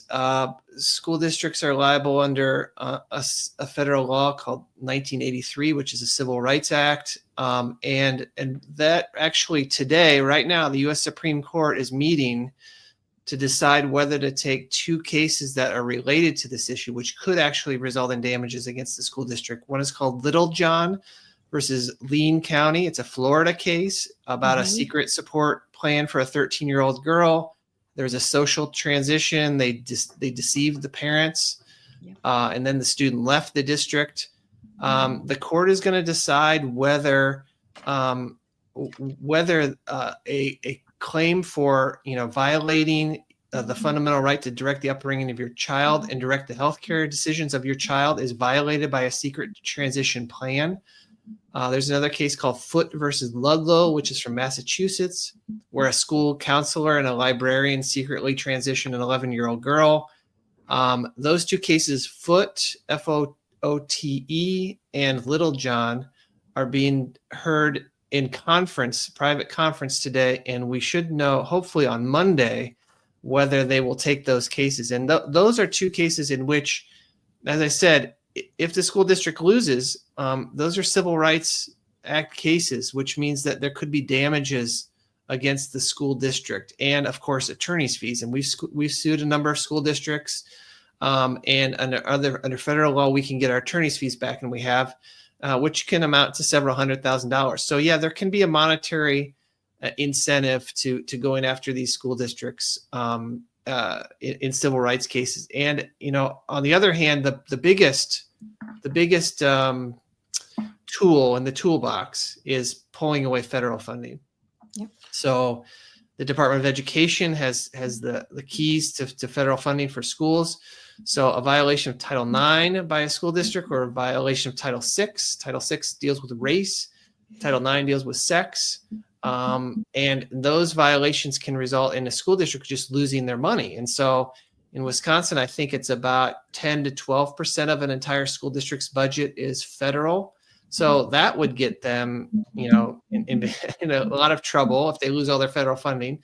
So that plus civil rights lawsuits can be a financial incentive for them to do the right thing. So the civil rights lawsuits, that would mean that the districts would have to fear that if they secretly transition a child and the parents bring a case and they win, that they can file now damages and they can get their legal fees compensated.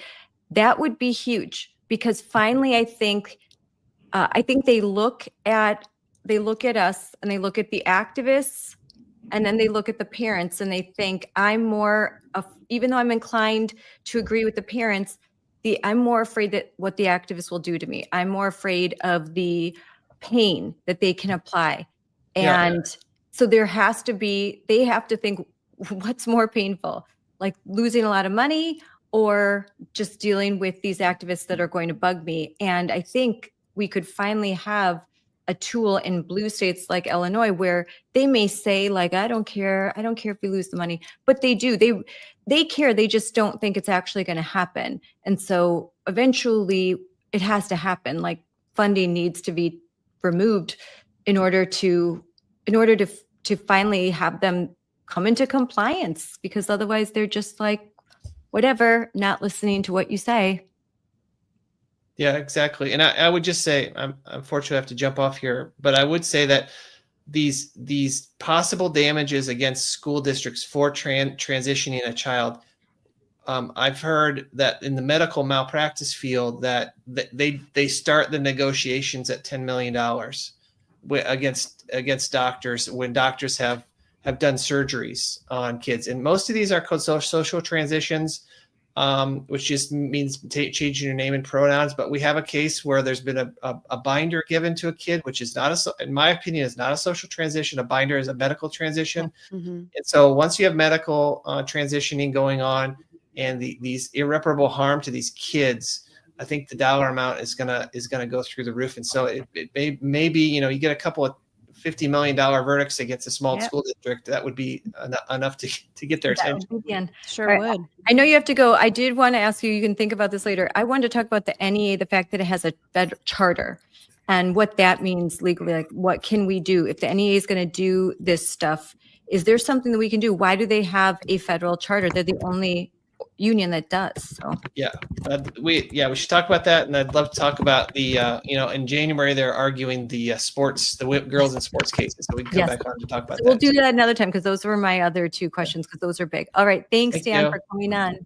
Bye. Thank you. So Gates, this is all, you're in Florida, so when you hear some of the stuff that's happening right now, even though Trump's been elected, thank goodness, and the executive orders, but right now there are blue states where chest binders are given out, where secret transitioning is still happening, where they still have the flags everywhere. They're still pushing the gender unicorn. They still have the boys competing in Michigan. Just this week, I believe it was on Wednesday, there was a state volleyball meet in which a biological boy was playing against the girls, and everyone knew it, and Outkick talked about it and everything. What do you think when you hear what's happening as a dad of girls? Yeah, it's criminal. I mean, it really is. We're robbing children, I would say more girls than boys, of their ability to fully mature into women. And the ramifications of this are going to be so far downstream in society that people aren't willing to discuss them or talk about them today. I mean, we are moving so far in the wrong direction. It's almost like we live in two different countries. You come to Florida and you think you're in one country, and you go to a state like California and you think you're in a different country. And I mean, I'm all for, states' rights and what's not, but there's also truth and nature and just eternal things that should be universal, no matter where on the earth you are. And I mean, I talk to people dealing with this in other states, and it's just like the twilight zone to me, because we don't deal with any of that here. And the reason we don't is because we took a stand against it. And by the way, like this is what always blows my mind is overwhelmingly people are on our side on this issue. Yes. This is not one of the big, partisan issues. I mean, right. You I have say it's 95-5. Yeah, you have radicals out there that obviously are in the 5, but this isn't a 50-50 issue. This isn't even a 70-30 issue. Nope. So it's very confusing to me how we can't conquer this in all of these states. And we're now seeing it take a stronger effect on young men. We've come after young girls, but when there's no young girls left, what happens to the young men? And then what happens to the ability for everyone to start a nuclear family, which is the American dream and built this country and is the foundation that it sits on along with the church?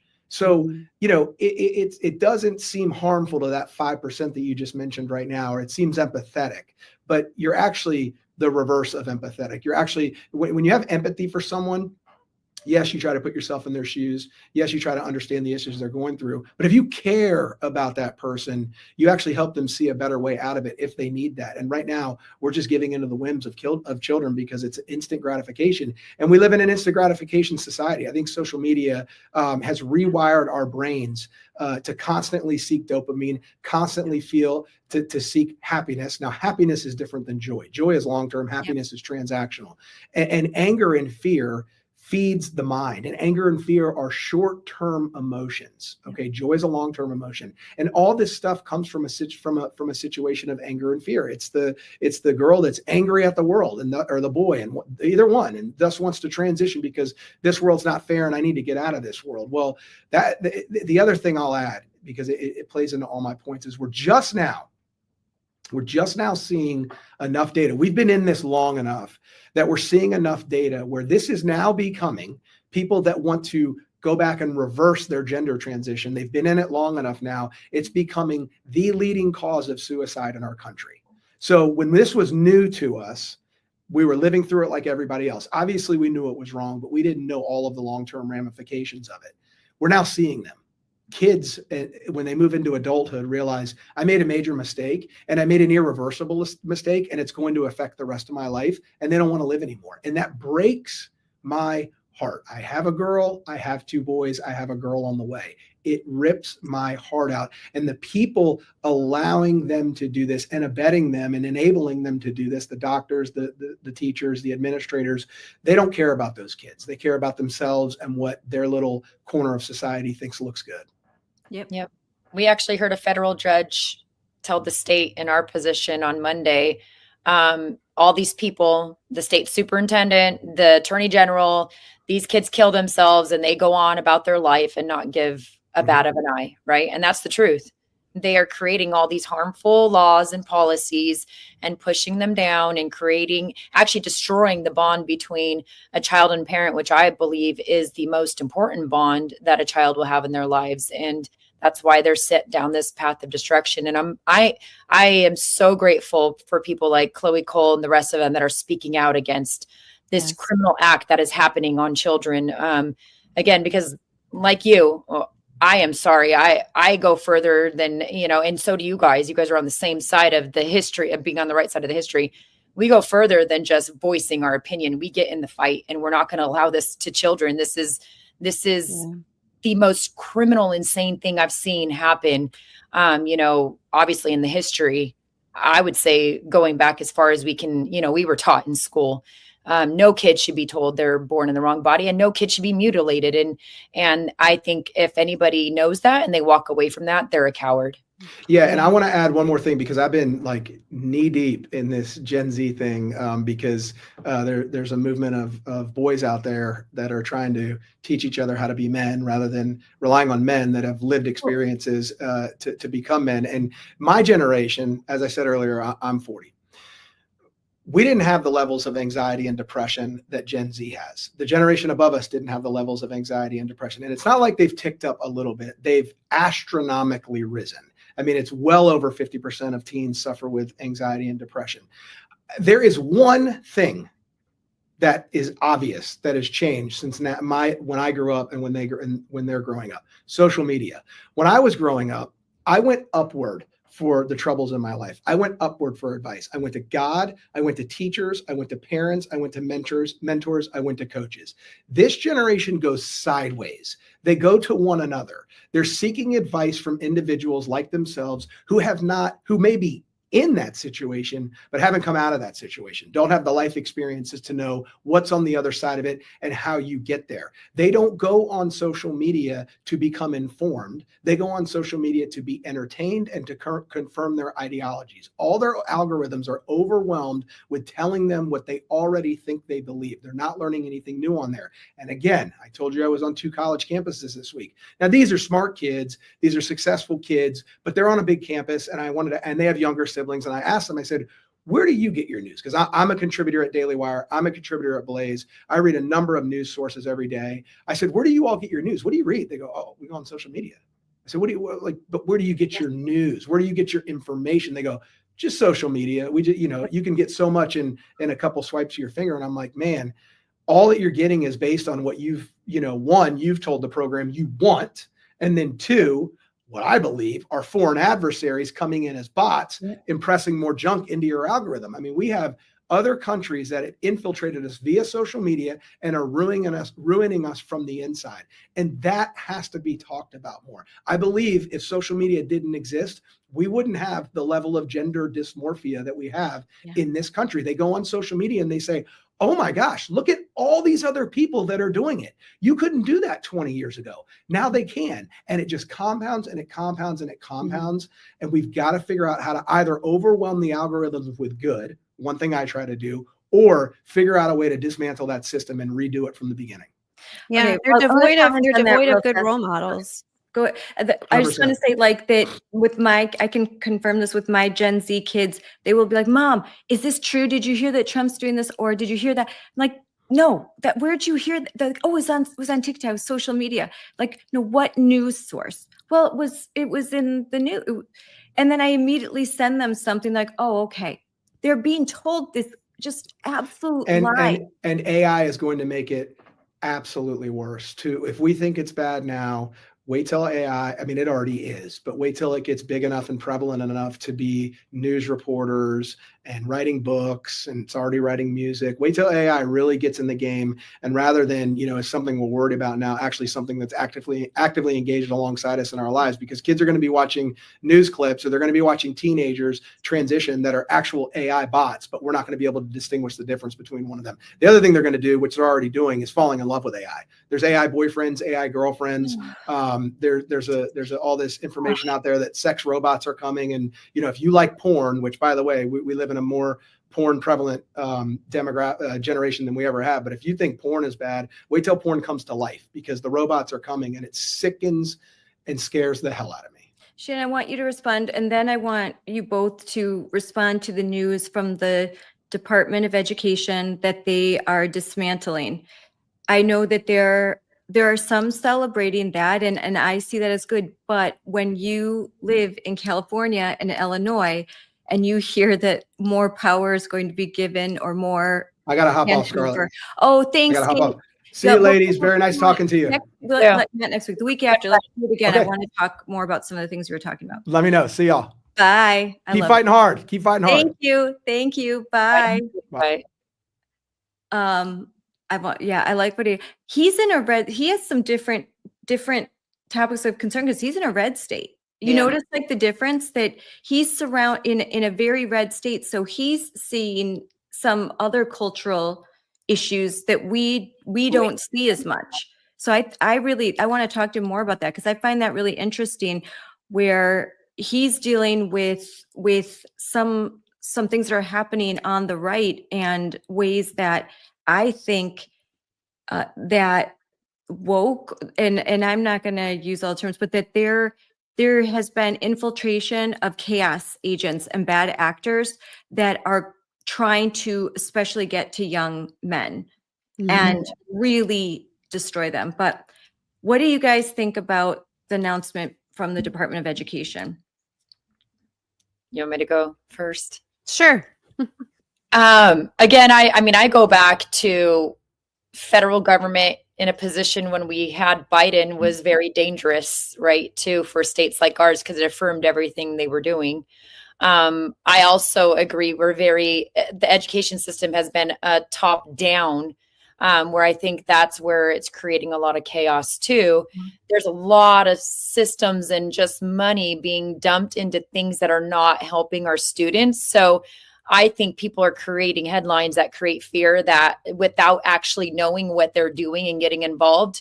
I'll use an example, like with our California Department of Ed. It is very top heavy on positions that have no business being positions in education. Again, we are paying over $140,000 a year for someone to continue to develop and just be in charge of putting this PRISM training, the LGBTQ plus, into the school districts.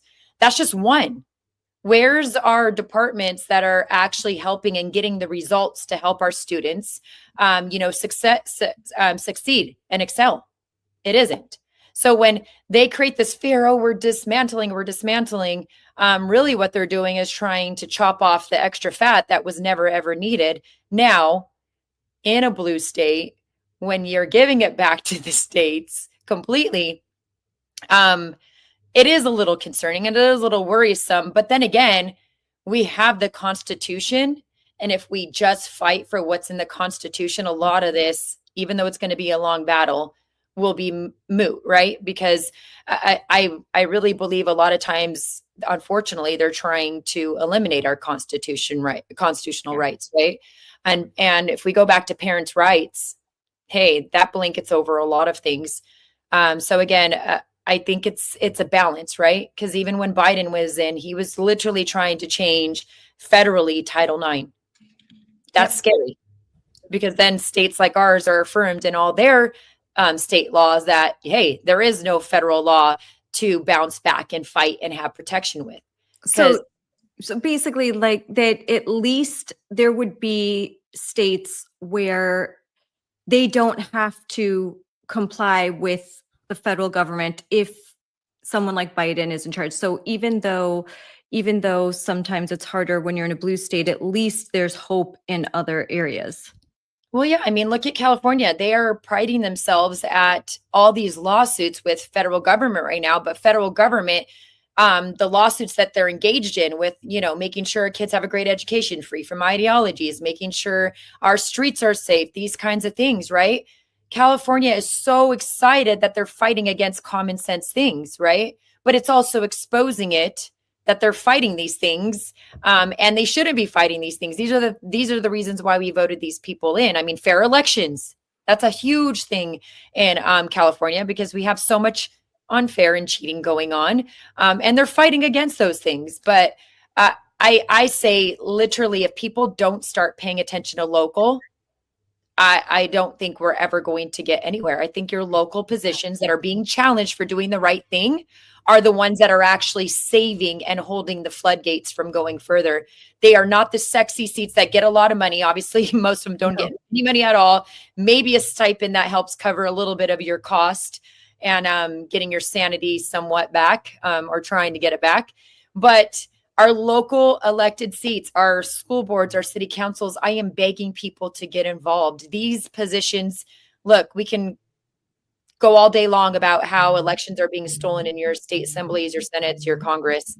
But if we don't start going local where our people, we can build that relationship with them, we're going to lose. We're definitely going to lose. And those are the seats that will eventually, these people will go up to further positions because people are pushing them. They want them, not because anybody's aspiring to be in a position and they want to, carry the torch like Nancy Pelosi and all her family members going down. It's actually people who actually are representing people. And that's the way government should be, right? You are your representative, not your special interest groups voting in your representatives.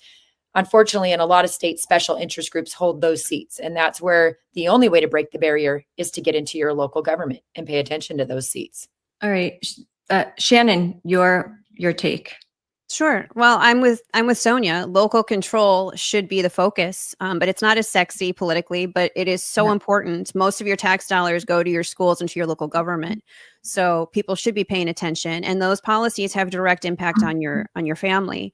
When it comes to the Department of Education, the Federal Department of Education, before they fully dismantle, I hope that they respond to the 3 federal civil rights complaints I have filed on behalf of Awake Illinois here in Illinois for race hustling violations by the Illinois State Board of Education and Title IX violations in 2 different school districts where boys are permitted into girls' sports and into girls' bathrooms and private spaces. So for a blue state that is broke, like Illinois, that's the reality. We're a junk bond rated state, basically. If you're beholden to the federal government and you're in a contract with the federal government to get those funds, then with President Trump in office, I mean, I've hedged my bets that Secretary McMahon and the federal government is going to respond and say, if you are in violation of this contract with our federal government, you will abide by Title IX and by Title VI and all the titles, or you don't get the money. And I have to express frustration because I understand government moves slowly, but this should be the lowest hanging fruit. I mean, I get it. We have illegal immigrants in the state that makes national news, but we have 2 million children in K through 12 schools here, and our state is broke. They take federal funding. So long as that is the contract, let's leverage the power that we have. And look, if you're going to take away all the federal funding and leave a state like Illinois to figure it out, feel the pain now, feel it later. But Illinois is broke. And if they're going to be funding woke teacher union activism trainings and all of this race hustling and everything else, then burn it down. And then they'll appropriate funds where they need to. And school districts will have to actually do a zero up accounting like the rest of the world and appropriate money to the classroom and to where it's going to actually educate our children and not indoctrinate them. So again, I look forward to seeing our 3 federal civil rights complaints investigated promptly, because otherwise, what are we talking about? Why are we celebrating that Trump is in office and not Biden if we're not actually going to hold blue states like Illinois and Pritzker and all these woke bootlickers accountable? I'm ready for it. It's overdue. Let me know. Yep.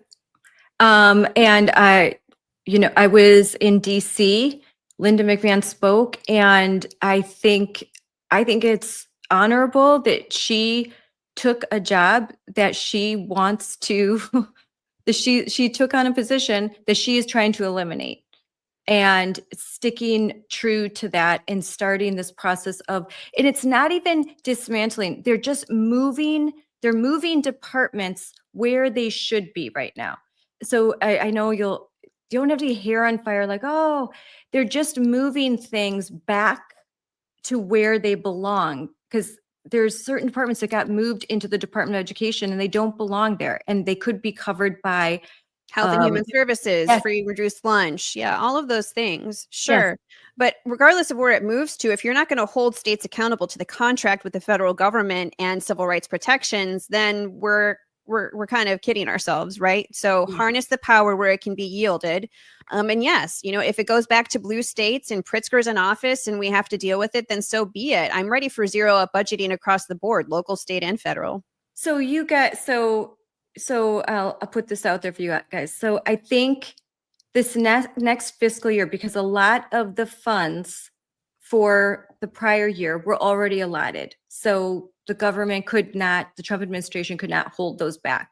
I think he tried in some cases in California, right? And since the funds were already allotted, they had to be released.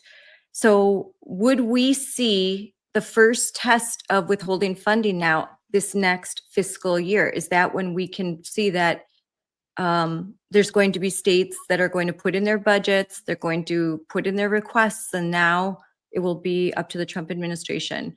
I don't know, maybe you guys would know better about the timeline.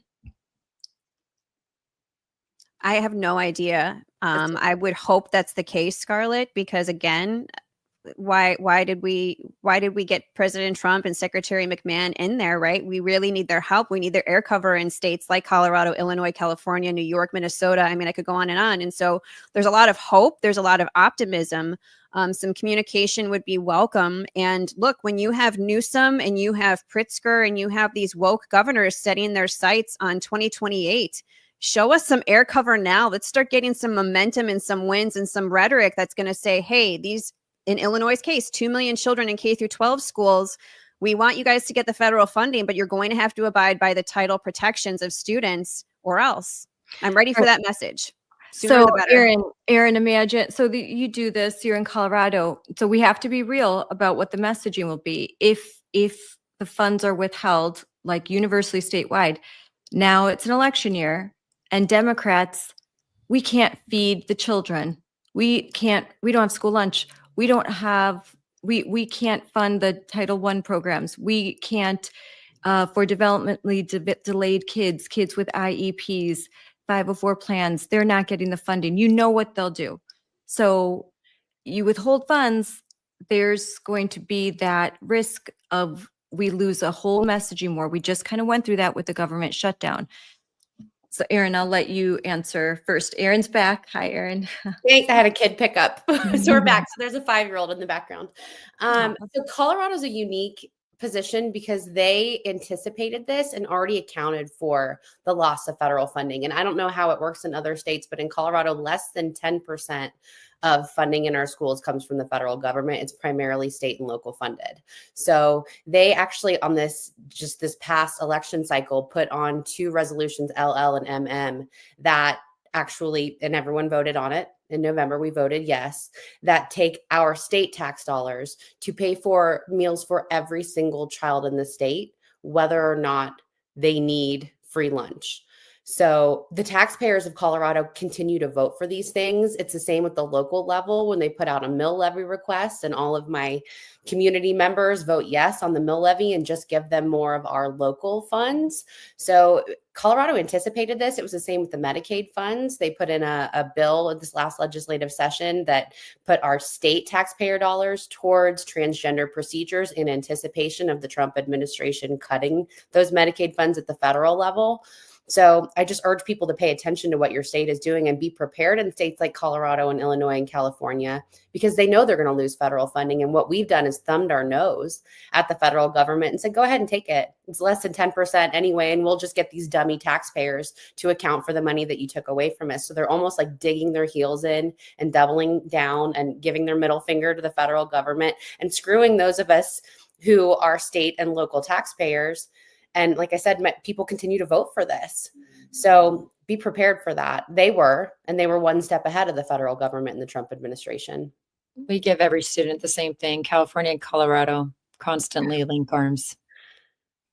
Yeah. And, well, in Wisconsin, there would be uproar to lose federal funding because we do have we still have Republican Assembly and Senate, and so they've kind of they've held the line even with Tony Evers as governor. So we're kind of just in this standstill. Nothing moves. It's just a stalemate. So things aren't getting worse, but they're not getting better because every innovative piece of legislation gets vetoed. And then what the governor tries to do doesn't get passed. So we're kind of in this place, but the Department of Instruction, the head of our Department of Education, is not appointed, someone who is elected, and she is she's terrible. She said pronouns save lives. She's very, very woke, and she will not go into compliance. The governor is not going to agree to get the tax credit from the big, beautiful bill. They're going to hold the line on all the things. So we've got, maybe half of our districts in compliance, half aren't in compliance. It would be tricky to lose funding here because our governor or our state Department of Education won't go into compliance. But I don't know.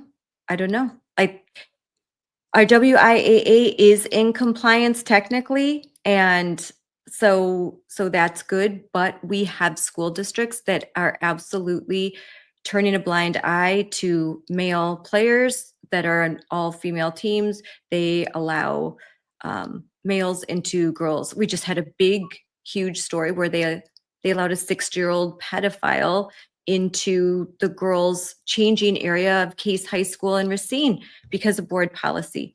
So, I mean, we've got issues here, and there are areas that absolutely should lose funding because they're not in compliance. I just wondered if they could do it. I wish that there was a way they could do it by district. Like every district that's not in compliance loses funding, and those that would be eligible for the funding. But I'm not the lawyer. That's where I have to ask Dan. And I do think, like in states like mine, where they don't care if they lose federal funding, we, the parents, still have the power to hit them in the wallet where it does count. And so I maintain that mass exodus of students and litigation are the weapons we have at our disposal when the federal government's not going to be able to protect us from what our school districts are doing, what our state is doing. So, they're ready to lose those funds, but what they're not prepared for is to lose that $14,000 per student as parents continue to pull their kids out of the system. And I really think that's how we get their attention and change the behavior. So are you guys seeing that in your state? Because it's happening here in Wisconsin. Are you seeing an exodus that the numbers that, they do that first Friday count, that every year they try and say, oh, this year it's going to be different, but they are losing kids across the board. Yeah, they're bleeding enrollment in Illinois. But, I think that's why all the illegal immigrant and sanctuary status, that's meant to replace the Illinois students with a whole new fabric of illegal immigrants. And, it's just not sustainable because, again, Illinois is broke. And when you look at, Gates mentioned Gen Z, these Gen Z kids are fleeing Illinois for SEC schools, for Southeast, states. Yeah. The taxpayer base is just fleeing the state of Illinois. So, yes, up to a certain degree, they're going to want to see enrollment go up. But that's why they came after homeschool with House Bill 2827 in Illinois, because they saw that that's the fastest growing education sector. And also these pods and these co-ops. So they want those kids in government schools. They're losing their cash cows. Yeah. And you mentioned lawsuits. We have families that are now filing in federal court in Illinois for Title IX violations and for other infractions of parental rights. And so I do think that coming at them from all angles is just where we've arrived to. And I think it's a shame. But, You mentioned the messaging. I think that's a very important part in a midterm election year, where who's going to come out with the best messaging? And I think that President Trump's administration, just like he did with a lot of the Title IX stuff when he was campaigning, leverage the people in blue states who are fighting this. Leverage Sonia, leverage Aaron, leverage the faces and the voices that have been fighting this from the ground level. That's going to be key. It really is. And I think you can call a massive bluff against Newsom, against Pritzker, against all of these radicals, but leverage the grassroots. That would really be my advice, Scarlett, is if you want to win on the message, you're going to need strong messengers. And what better than the people who have been in the thick of it, than the families that have been harmed by these policies and by institutions that have failed our families. So I think that's really going to be what's key, because we have momentum on our side. And I think we have incredible victories that can still come about for all these kids, but leverage the good messengers. I agree. And there were a few bright spots in November, very few. And there were some school board races. Moms for Liberty, out of 32, we won 17 races. And the reason, and there was a Daily Wire article about it, the overwhelming reason for success was the focus on gender ideology in schools, radical critical race theory, and the dropping test scores in math and reading while increasing more DEI. And when that was a focus, there were wins. And we don't have a lot of money, but the messaging was on target. Yep. I agree with you. Look, Moms for Liberty gave me the first state endorsement, Yes. right? And I am so proud of that as I run for state superintendent. It's the moms that I believe are going to really, truly save. And because we're on the ground. And like Shannon said, we're the ones that are in this fight. We are the ones that develop the trust with those people that technically usually don't go to the polls, right? Yes. And Right. the messaging is so important. I mean, we know in California, one of the top 3 things that keeps polling the highest is boys and girls sports.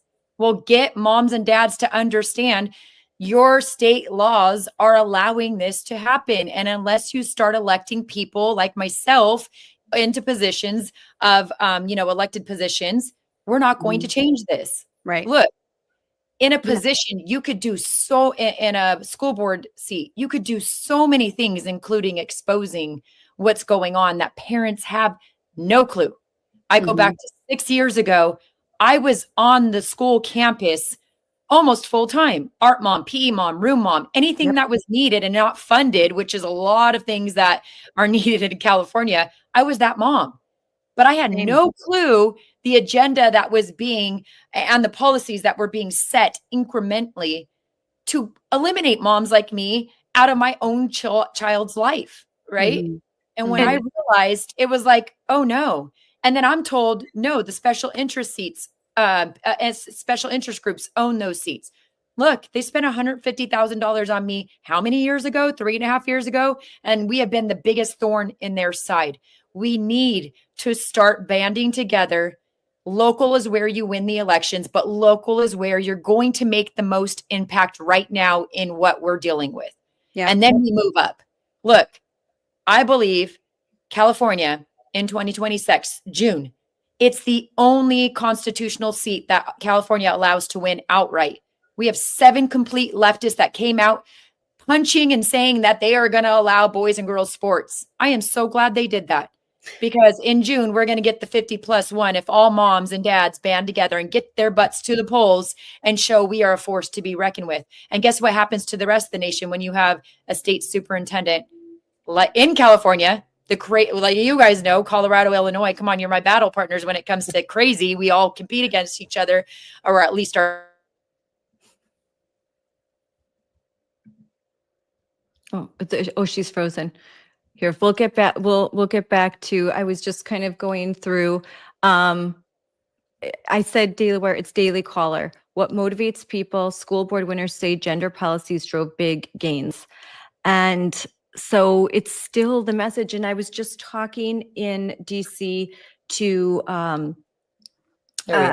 I spoke at a center right coalition, and there's a big group of people that they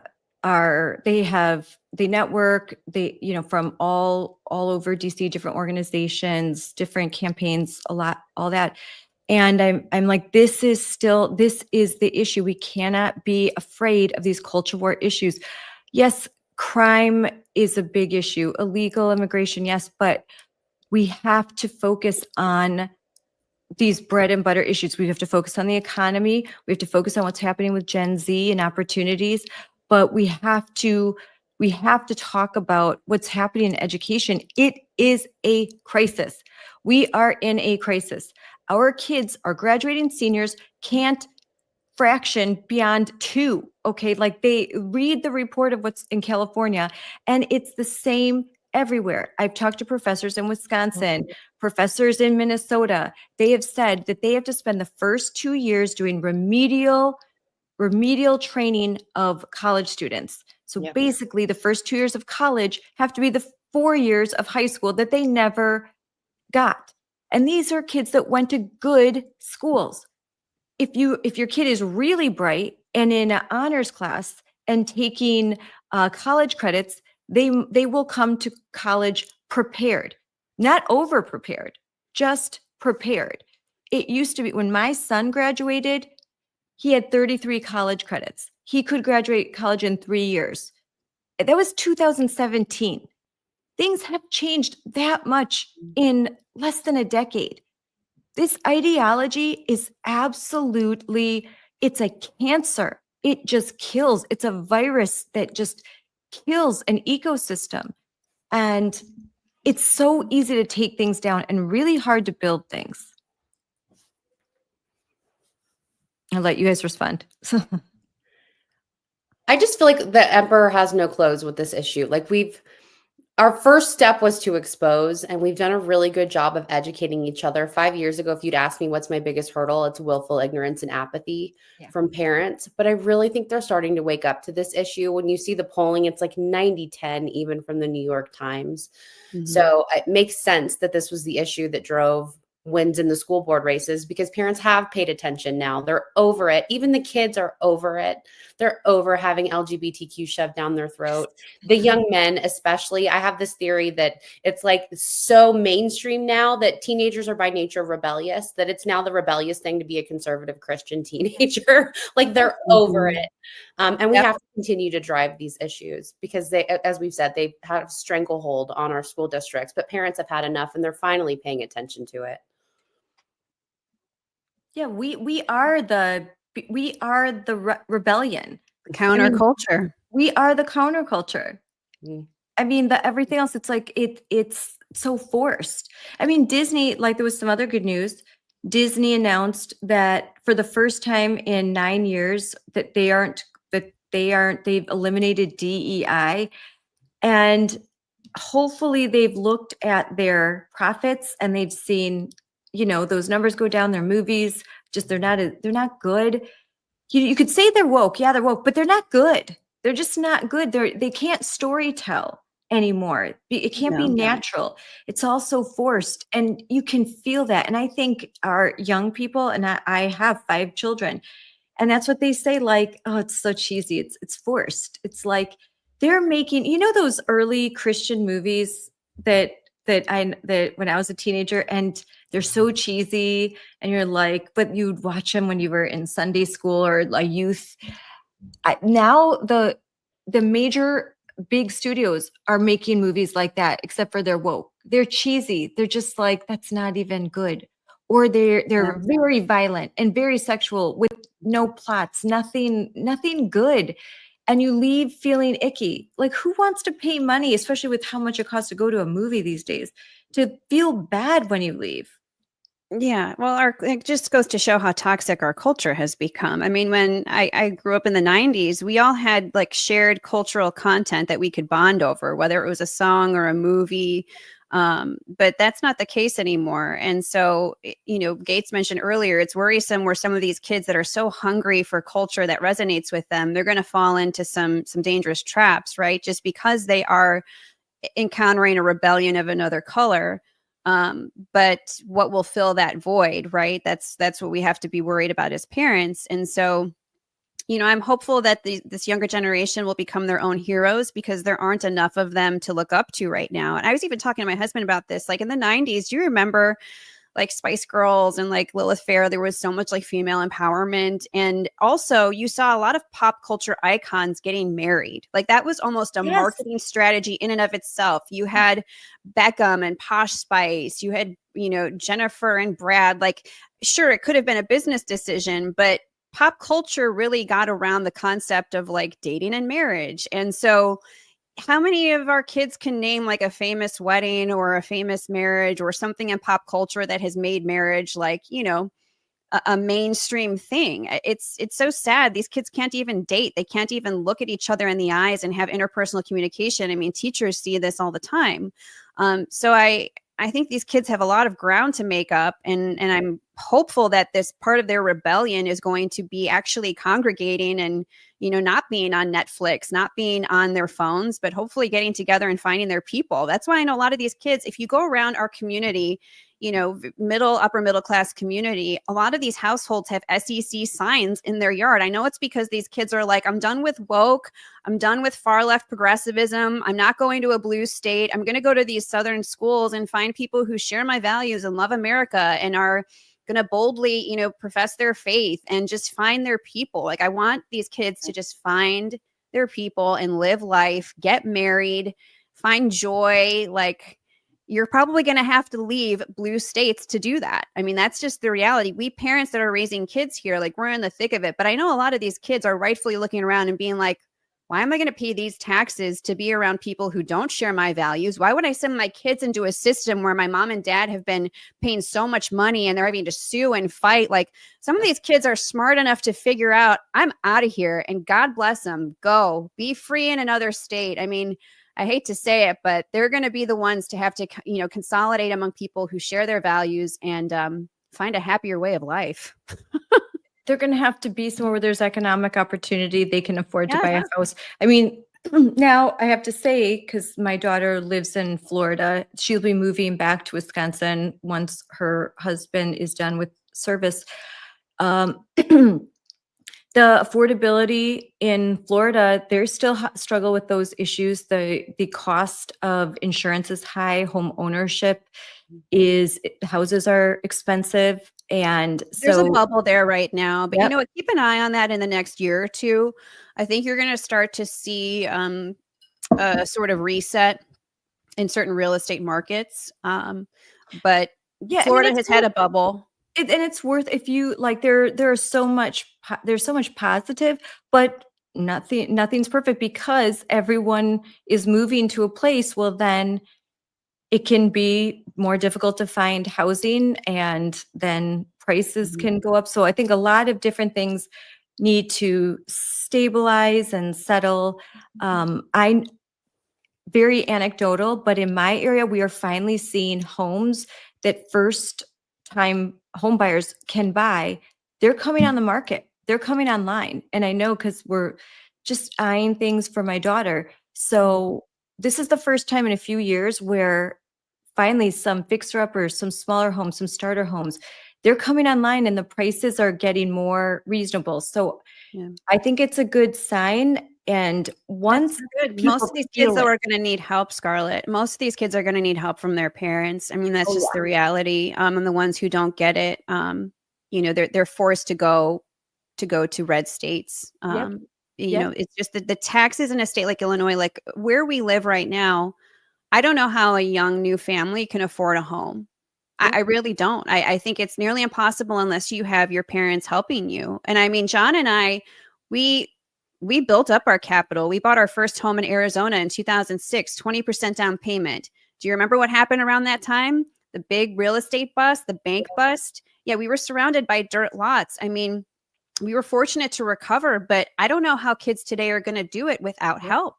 And I feel for them, but they're going to have to leave blue states. I mean, again, the taxes are ridiculous. Why would a young person want to start out with all of this debt? It's stupid. It's absolutely stupid. The first And- house we bought was in Virginia. It was an adorable brick, 2-story, 3-bedroom, 1.5 bath house for $120,000. I mean, can you imagine? Like, by They're done. And we have to stop putting them on this conveyor belt of you must go to college. And I'm starting to see that 100%. happen, especially, I mean, AI is a big factor. Like we need to be encouraging our kids to go into trades. Trades. Why would you want to start your life out with $200,000 of debt? Like that is no way. Of course, you're not going to be able to afford a home. You can't, you're $200,000 in debt. So, and I think actually Linda McMahon has this at the forefront of her agenda to really push the trades over higher education because that entire system is hijacked. But we as parents have to do a good job of making sure our kids understand you don't have to go to college, that there are only certain professions that require this path. In fact, I'm encouraging my sons to go into trades. Yeah, that's a big shift right now. But I will say, talking to corporate recruiters and HR, until companies start shifting their hiring model away from the 4-year college, most families still encourage their children. It's like pay to play. You know, it's the cover fee to get into the club for 4-year college degrees, until corporations start really breaking out as outliers and saying, hey, you know, we'll give you an apprenticeship for skills, for training. We will, we will break the mold of the 4-year indoctrination campus. Until that happens, a lot of families still tell their kids that they're going to have to pay the cover fee to get into the club, which is the 4-year college. But it's not for everybody. And, you know, you look at when I was younger, you either went to college or you bartended or you went into the military. Like those were the 3 things. But now it is becoming more mainstream to go into the trades. And I would hope that school board members can get creative here too and start welcoming the trades into their career fairs and into some of the programming at schools, because high school kids at this time of year, juniors, seniors, are starting to get stressed. And if college is not for them, they are going to get depressed. They are going to get anxious. But if they have a pathway for career success, we do need trades. I mean, HVAC, plumbers, they are printing money. And sometimes it can be a little political. I get that. But you have a skill, you're going to do great. Yeah. A 4-year indoctrination, 6-figure degree in English, stupid. Yeah, they're trade schools, community colleges, alternatives. I will tell you, as a school board member, I'm glad you brought that up, because I have my parent point of view, but I also have a school board member point of view, and it's not funded properly. But I do sit on as a commissioner member for technical career with 3 other districts, and it is hard to fund the program. But I'm going to tell you 2 different pathways that you can give to a student who might be 4-year bound. Like, let's take an example of a student that came, he's 3 years into a 4-year, but through our program, he was able to get his certificate in the field of pharmacy, right? So we partnered up, and, you know, everything was paid for, his background check, everything was paid for, and he was certificated to work directly in the pharmacy. So while he's going to a UC now to become a pharmacist on that pathway, he's also working across from his UC at CVS. And they are all like, where did you get this? How did you get this at such a young age? And it was through the school district and the programs that we offer. Now let's take another pathway on a child who may, child, because they're in high school, they're still a child. He's a young man now, but that isn't 4-year bound. And we keep telling them they're 4-year bound. We can have them certificated. Even girls who want to be beauticians, or, you know, guys who want to work in UPS, FedEx, plumbing, electrical, whatever it may be, there's pathways to get them certificated. So right after high school, they are going into these trade unions, and they are making a livable, healthy wage. Even, I mean, in California, I mean, it's hard, but they are right out of high school. I mean, these are things that need to be talked about because they are pathways. I have my own daughter. She refuses to give up soccer, but she also wants to be a firefighter. Well, guess what is the best way? Our community college. She's in a competitive soccer program, but she's also taking her fire courses. And you know what? Let's just say in 2 years, she decides to go to a university. No harm done. She's got her general ed done, paying pennies, right? We're paying pennies for it, maybe a couple $100 a semester, if that, just because of books. And then she gets into that. I'll take our superintendent, who makes a pretty nice wage, in California. We're talking, with benefits, maybe, close or over $400,000. Guess where he went first? community college and then transferred in. He paid pennies for his doctorate degree because he went a different pathway instead of going directly into a 4-year. This is people who are, setting up and responsible now to give kids the same pathways that show success instead of throwing them into a 4-year that, unfortunately, most of our 4 years, especially in California, are training kids to, learn how to hate America and burn down their own beautiful universities here and destroy them. You're putting them on a pathway to success. And it's not to say a 4-year is bad, but let's put them on a pathway depending on what they want to do, instead of being in a 4-year for, who knows how long, changing how many different things, and then becoming loaded with this debt that they'll never, ever pay off. I mean, I'm telling you, I'm excited because as a mother, I could say, hey, I encouraged my daughter. She got accepted into the most beautiful Christian universities, right?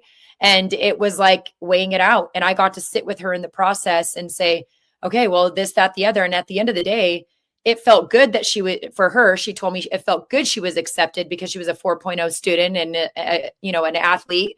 But it also made sense to her, going into starting to go into adulthood, not to become so overwhelmed with debt and stress and still be able to manage it. And that's what we need to encourage this younger generation. There is pathways that we can help you with in education that are so important. And I love that, Linda McMahon is making a really big effort to drive that home, because that's where I think we have another opportunity to really change these our generation's lives. I agree. That's a really good point. What the Secretary of Education is doing, focusing on that the 4-year degree. I mean, I was just talking to a couple of friends that have freshmen in college right now, and the amount of partying and the sorority and up to, really, we're like, so kids have an experience. I don't need, now that I'm down to, I have 2 graduating, one that is doing just that. She's going to a smaller college not far from our house, and she stayed at home her first year. She comes home all the time, and she has an internship, and it's sort of like a commuter, like she's treating it almost like commuter school. Like she's there because she has to get her degree so she can go to law school. That's it. Like has a few friends and stuff, but she's not looking at it like this is my social scene. So I have 2 left. And frankly, I'm just like, I don't want to send my daughters that I've worked so hard to raise, to protect, to fight all of these years. And now, like, fly little bird into this Marxist land of chaos and hedonism and see what happens. Like, we're really scratching our heads. Like, what do we do? Because she's really bright, but my one that's closest to graduating, my 16-year-old, and she says she wants to go to medical school, and I'm just like, oh, I just the thought of, it's so much worse now. The thought of sending another one off to college, I want to go into business, and I wish there was a pathway where there was a internship. Like, you can go to school like a trade, and then you're an intern, and you just get right into working and building your life and being an entrepreneur, and you don't have to, waste so much time. We in college. There's so many classes I took that I absolutely didn't need at all. I could have done it in 2 years. 2 years is all I needed to get my pre-law degree and go to law school. That's it. Instead, a lot of it's a racket. I mean, again, yeah. Again, companies, though, I think are going to have to really be outliers and start, helping kids break out of that mold of the 4-year college is what's needed to make a good living. I hope that more do that. I think that they would actually get probably a pretty good pool of talent and of hard workers. But yeah, there's a huge party scene in colleges. There was even when I was in college. Oh, yeah. So, to be in debt and then to be among, a crazy scene of alcoholism and drugs. How much did school cost when we went? It was like so I went to state school. It was so cheap. I had no debt. but kids can't even get into the state school in Illinois because, again, all these foreign students are coming in. So, yeah, I think that we have definitely modernized how we're educating our kids on their opportunities post high school. And I think that is more mainstream now. Nobody really judges that. I think people hear a kid who is working and at a community college and say, wow, that kid has his act together. Like, he's breaking the mold. He's not in debt. So that's a good thing. And I think that our kids, it'll be very interesting to see how our kids parent their children. I think you're still going to see a huge homeschool alternative education model grow. And you're going to see that the trades are needed. I mean, AI requires facilities. It requires data centers. It requires, coolants, and people are going to need to fix that. So we're going to have a real need for skilled workers and for manual laborers. So, So there's been a lot of change. I think you're right. Homeschooling at the K through 12 level, but there hasn't been any change at the collegiate level. So maybe now that our kids that we are raising our kids different. Now that our kids are heading off to college, now I feel like, do I have to save? Now I have to get into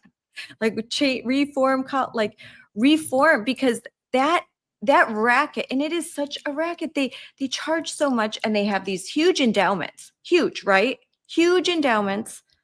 They charge a fortune. Half the classes are virtual. If you're a freshman, almost all of them are.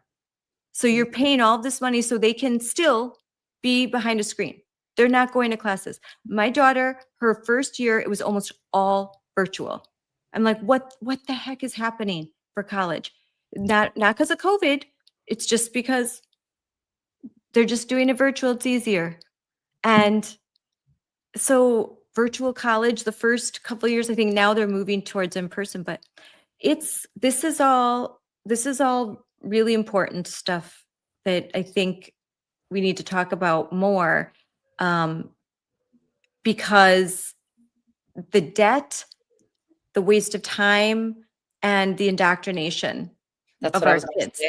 The indoctrination. Brainwashing. Yeah. This whole generation. I mean, I just keep telling people, fight the good fight. A lot of us can get in there, learn how it works, learn the opportunities, get in your communities. That's where you have the biggest voice.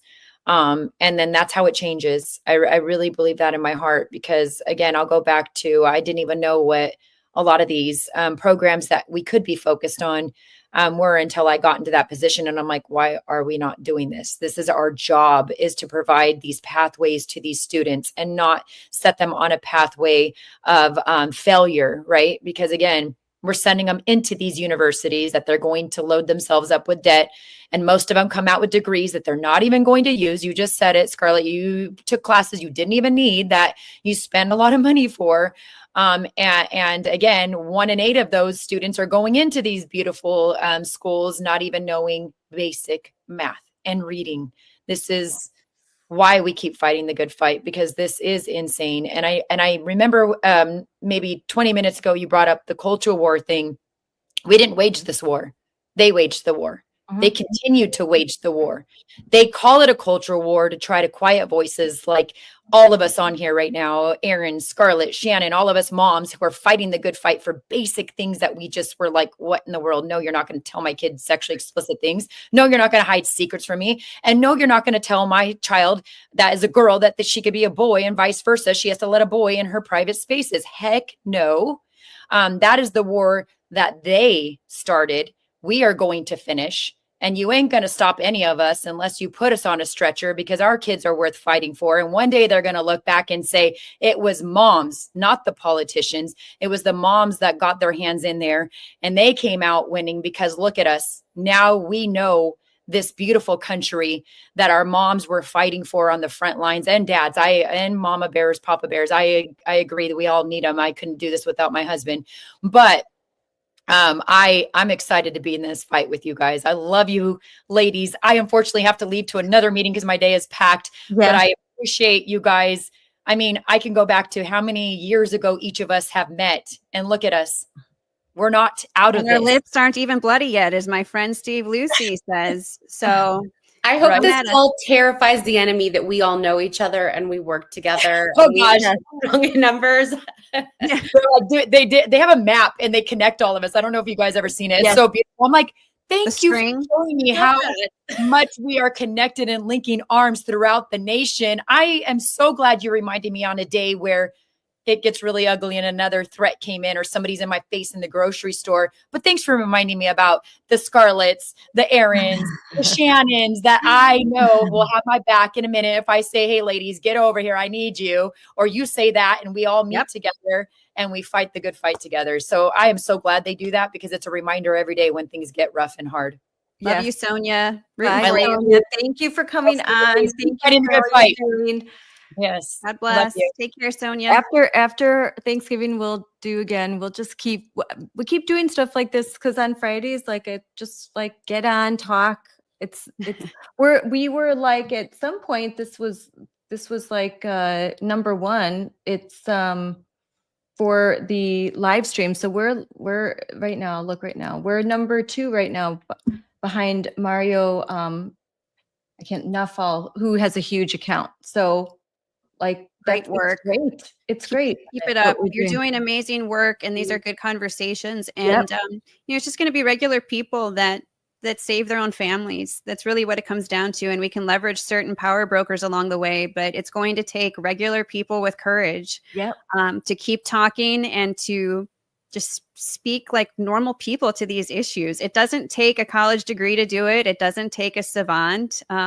Just takes people who care about their families and care about this country. So I'm grateful to connect with you ladies, and I'm grateful that you had me on, Scarlett. I'm going to have to scoot as well. Yeah, but me too. But Erin, I want you to give your closing words. Yes, I just want to emphasize what we've said all along, and that's the most impact anyone can have is in their own sphere of influence. And just again, to echo what Shannon said, we're just regular moms. There's nothing special about us. We just happen to have this particular platform, but really the most impact anyone can do, it's local, it's with the people you know, it's in your community, and band together. Like we have so much strength in numbers, the coalitions that are being built within our states of organizations, grassroots organizations working together. That's where our power is. Yes. Yes. Great. Thanks ladies for coming on. I feel like I could do this all day.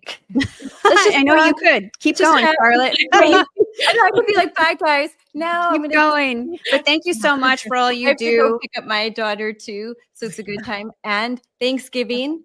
So we all have, I'm sure, I'm like, oh my gosh, Thanksgiving's next week. I have so much work to do. So we got to get to our holiday planning. But thanks guys for coming on, especially right before the busy holiday. And we'll do this again. Like I want to make this regular. I don't want it to be so structured. Like let's just get on and talk because hey, doing that, we're beating a lot of big organizations. Just regular people are tuning in to listen to regular moms that have fought, and we're talking about real things, and we can talk about it just honestly because we're not beholden to anything. We can just tell the truth. So And we cannot be canceled. no, we cannot be canceled. All right, bye guys. Bye. Take care, everybody. God bless. Bye. Bye. Bye, Erin. Thank you everyone for watching this live stream. I am going to air it again tonight on X. So because it's so good. And I know that there's going to be a lot of parents that are working right now or they are with their kids. So we'll re-air this. And so if you know of someone that you think, oh, they would have loved to listen to this conversation, be sure to let them know that I'm going to air it again at 8:00 Eastern time. And I will air it exclusively on the Moms for Liberty X account. And that's at Moms for Liberty. And then we'll have this up on our YouTube channel, and I should put some of this stuff up. Let's see. So, the Moms for Liberty YouTube channel at Moms for Liberty. So that will be there, and on X at Moms for Liberty, we'll re-air this tonight. This conversation because it was just awesome. It was great. Had on these powerhouses. We had legal advice from Dan Lennington. We had Gates Garcia hop on from Florida. Sonia Shaw, who is just doing amazing work. And as she said, she is the first statewide endorsed candidate for Moms for Liberty. We are endorsing her in her attempt to bring sanity to California and become the first sane head of the Department of Education in California in a very, very long time. And hats off to her for doing this. I mean, it's so hard to be a candidate, and it's so hard to run a statewide race, have kids, and she's a school board member. And on top of that, she's the president of her school board, constantly being sued, always fighting the good fight. And thank you to Erin Lee. She's amazing. She's so sweet. I was with her and her husband in Chicago at the Defending Ed conference. And shout out to Defending Ed. Thank you for all the work that you're doing. Thank you for exposing the NEA. Hi, Marissa.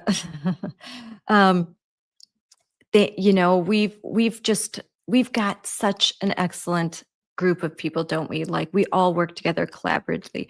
Moms for Liberty, Defending Ed, Awake Illinois. We have the Wisconsin Institute for Law and Liberty, and he mentioned the litany of other public interest legal firms that are just doing so much work. America First Legal, Southeastern Legal Foundation, Kim Herman. There's so many great warriors, so many wonderful people that it's hard to list them all. And I'm very excited to hear that my friend January Littlejohn, that her case is being considered right now at the Supreme Court. Crossing fingers that they will hear her case. They'll hear oral arguments, and there's I won't even pretend that I'm a constitutional lawyer, but we will have Dan on again after Thanksgiving, because I want to talk to him about the outcome of Littlejohn. I want to talk to him about the two very big cases coming up. There'll be two cases in January that will deal with the male athletes invading women's sports. And I want to hear his opinion about those two really important cases, and about the NEA charter, which is something that at Moms for Liberty we are actively involved in. We want the NEA federal charter to be revoked. They have a congressional charter, 1906, established as a professional organization for teachers. They are overly political. They have strayed from their original purpose, and we need to remove this special federal endorsement and the unique privileges provided to the NEA, considering the fact that it's just revealed that they are actively trying to recruit kids to become transgender or gender expansive, and that they specifically say that if you are a Republican or you voted for Trump, you are a villain, you are a bad guy, and they're going to come for your children. So there's no reason why the NEA should hold a federal charter. That is absolutely wrong. And there is a HR 4595, the National Education Charter Repeal Act. So I want to make sure I have that information right, but we definitely support the repealing the charter for the NEA, and that's a no-brainer. That's a no-brainer. I mean, Becky Pringle, I mean, seriously, she in June, she looked like she was losing her mind at the last conference. She makes, I'm looking it up right now, she makes $500,000. $500,000 a year. For what? What does she do? Every year, the test scores get lower. Every year, our kids are less prepared for college. They're less prepared for the rigor of adulthood. Their ability to think rationally is dissipating, because to think rationally is white supremacy. To do math is oppression. And ask someone to read or write in, they're like, oh, well, we have AI for that, I guess. I mean, it's ridiculous. This is all just sheer insanity. The amount of money that is spent on education and the ROI for it, it's absolutely appalling. But I think that people don't put all these numbers together. They don't put together what they're paying for property taxes if they're paying property taxes. They don't consider the amount of state funding and then federal funding and the grants and all the hidden money and and then with unions. So got our work cut out for us, certainly. Well, anyways, I have to go get my daughter from school. Thank you for tuning in. Thank you so much for your support for the Unleashed podcast. Thank you to Chris from Trace Gallagher's show, who brought by the van to my house last night so that I could be on the show, Fox at Night. Thank you to Trace Gallagher. Thank you for the producers. It was a really unique experience. I was shaking so much. It was unusual, but it looked good. And I should be getting a clip soon, and I'll air that. But we discussed in a much shorter form. We discussed the NEA and we discussed what's happening in schools and why our kids are graduating and they cannot do basic math. Basic math and word problems. Well, those are very hard. I mean, word problems for 8th graders were too challenging for graduating seniors in California that were entering the University of California, San Diego. And that is not unique. That is not unique. So there are a lot of things. There are a lot of issues here. And if you're running for office, hello, these are issues that could break through the echo chambers and get people to think, And so, very important. All right. Thank you so much for listening. And be sure if you're interested in joining Moms for Liberty, we would love to have you. So go to momsforliberty.org. That's moms4 liberty.org and learn more about Moms for Liberty. You can join. Maybe you even start a chapter in your area. That would be great too. We need more Shannons, Sonias, Aaron's, Scarlett's. We need more. We need to grow. We need the next generation too. Young moms, you saw the gender unicorn. Maybe your kids aren't in school yet, but they will be. And you will be faced with the gender unicorn. If you would like to not be faced with the gender unicorn, you should join Moms for Liberty and get involved now so that you have options when your kids are starting preschool and kindergarten. Don't wait. Start now. Your kids will be in school. And this garbage is there. So start fighting now. Don't wait. Don't wait until it's your kid. Don't wait until suddenly you realize, like Aaron said, in your kid's 4th, 5th grade class, they start reading George. George is a book recommended for 4th graders. George is a grooming book. It grooms kids to be transgender. And so don't wait until your kid is reading this book. Stop now. And this is not at all about banning books. It's that what is age appropriate in a school district. It's not even talking about a library. We're talking about a school district. What is available to kids? What is required reading for them? And have they given parents a warning and a right to opt out? Have they told kids, we are going to talk about some controversial topics that might not align with your deeply held religious beliefs or values? They do that, you get to opt out. They're following the law. They don't do that, they are not following the law. And they are trying to undermine, and they're being secretive. And that is not right. And it needs to stop. So thank you stand up, keep fighting. And we will be on, I'm not sure if I'm going to do an episode on Monday. So we may not have another podcast until after Thanksgiving.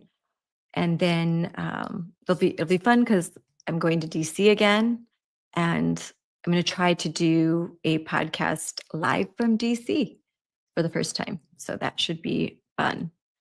And so thanks everyone. If I am not back, have a happy Thanksgiving, enjoy time with your family, find some good Black Friday deals, and just be present, be thankful, put your family first, always. And bye.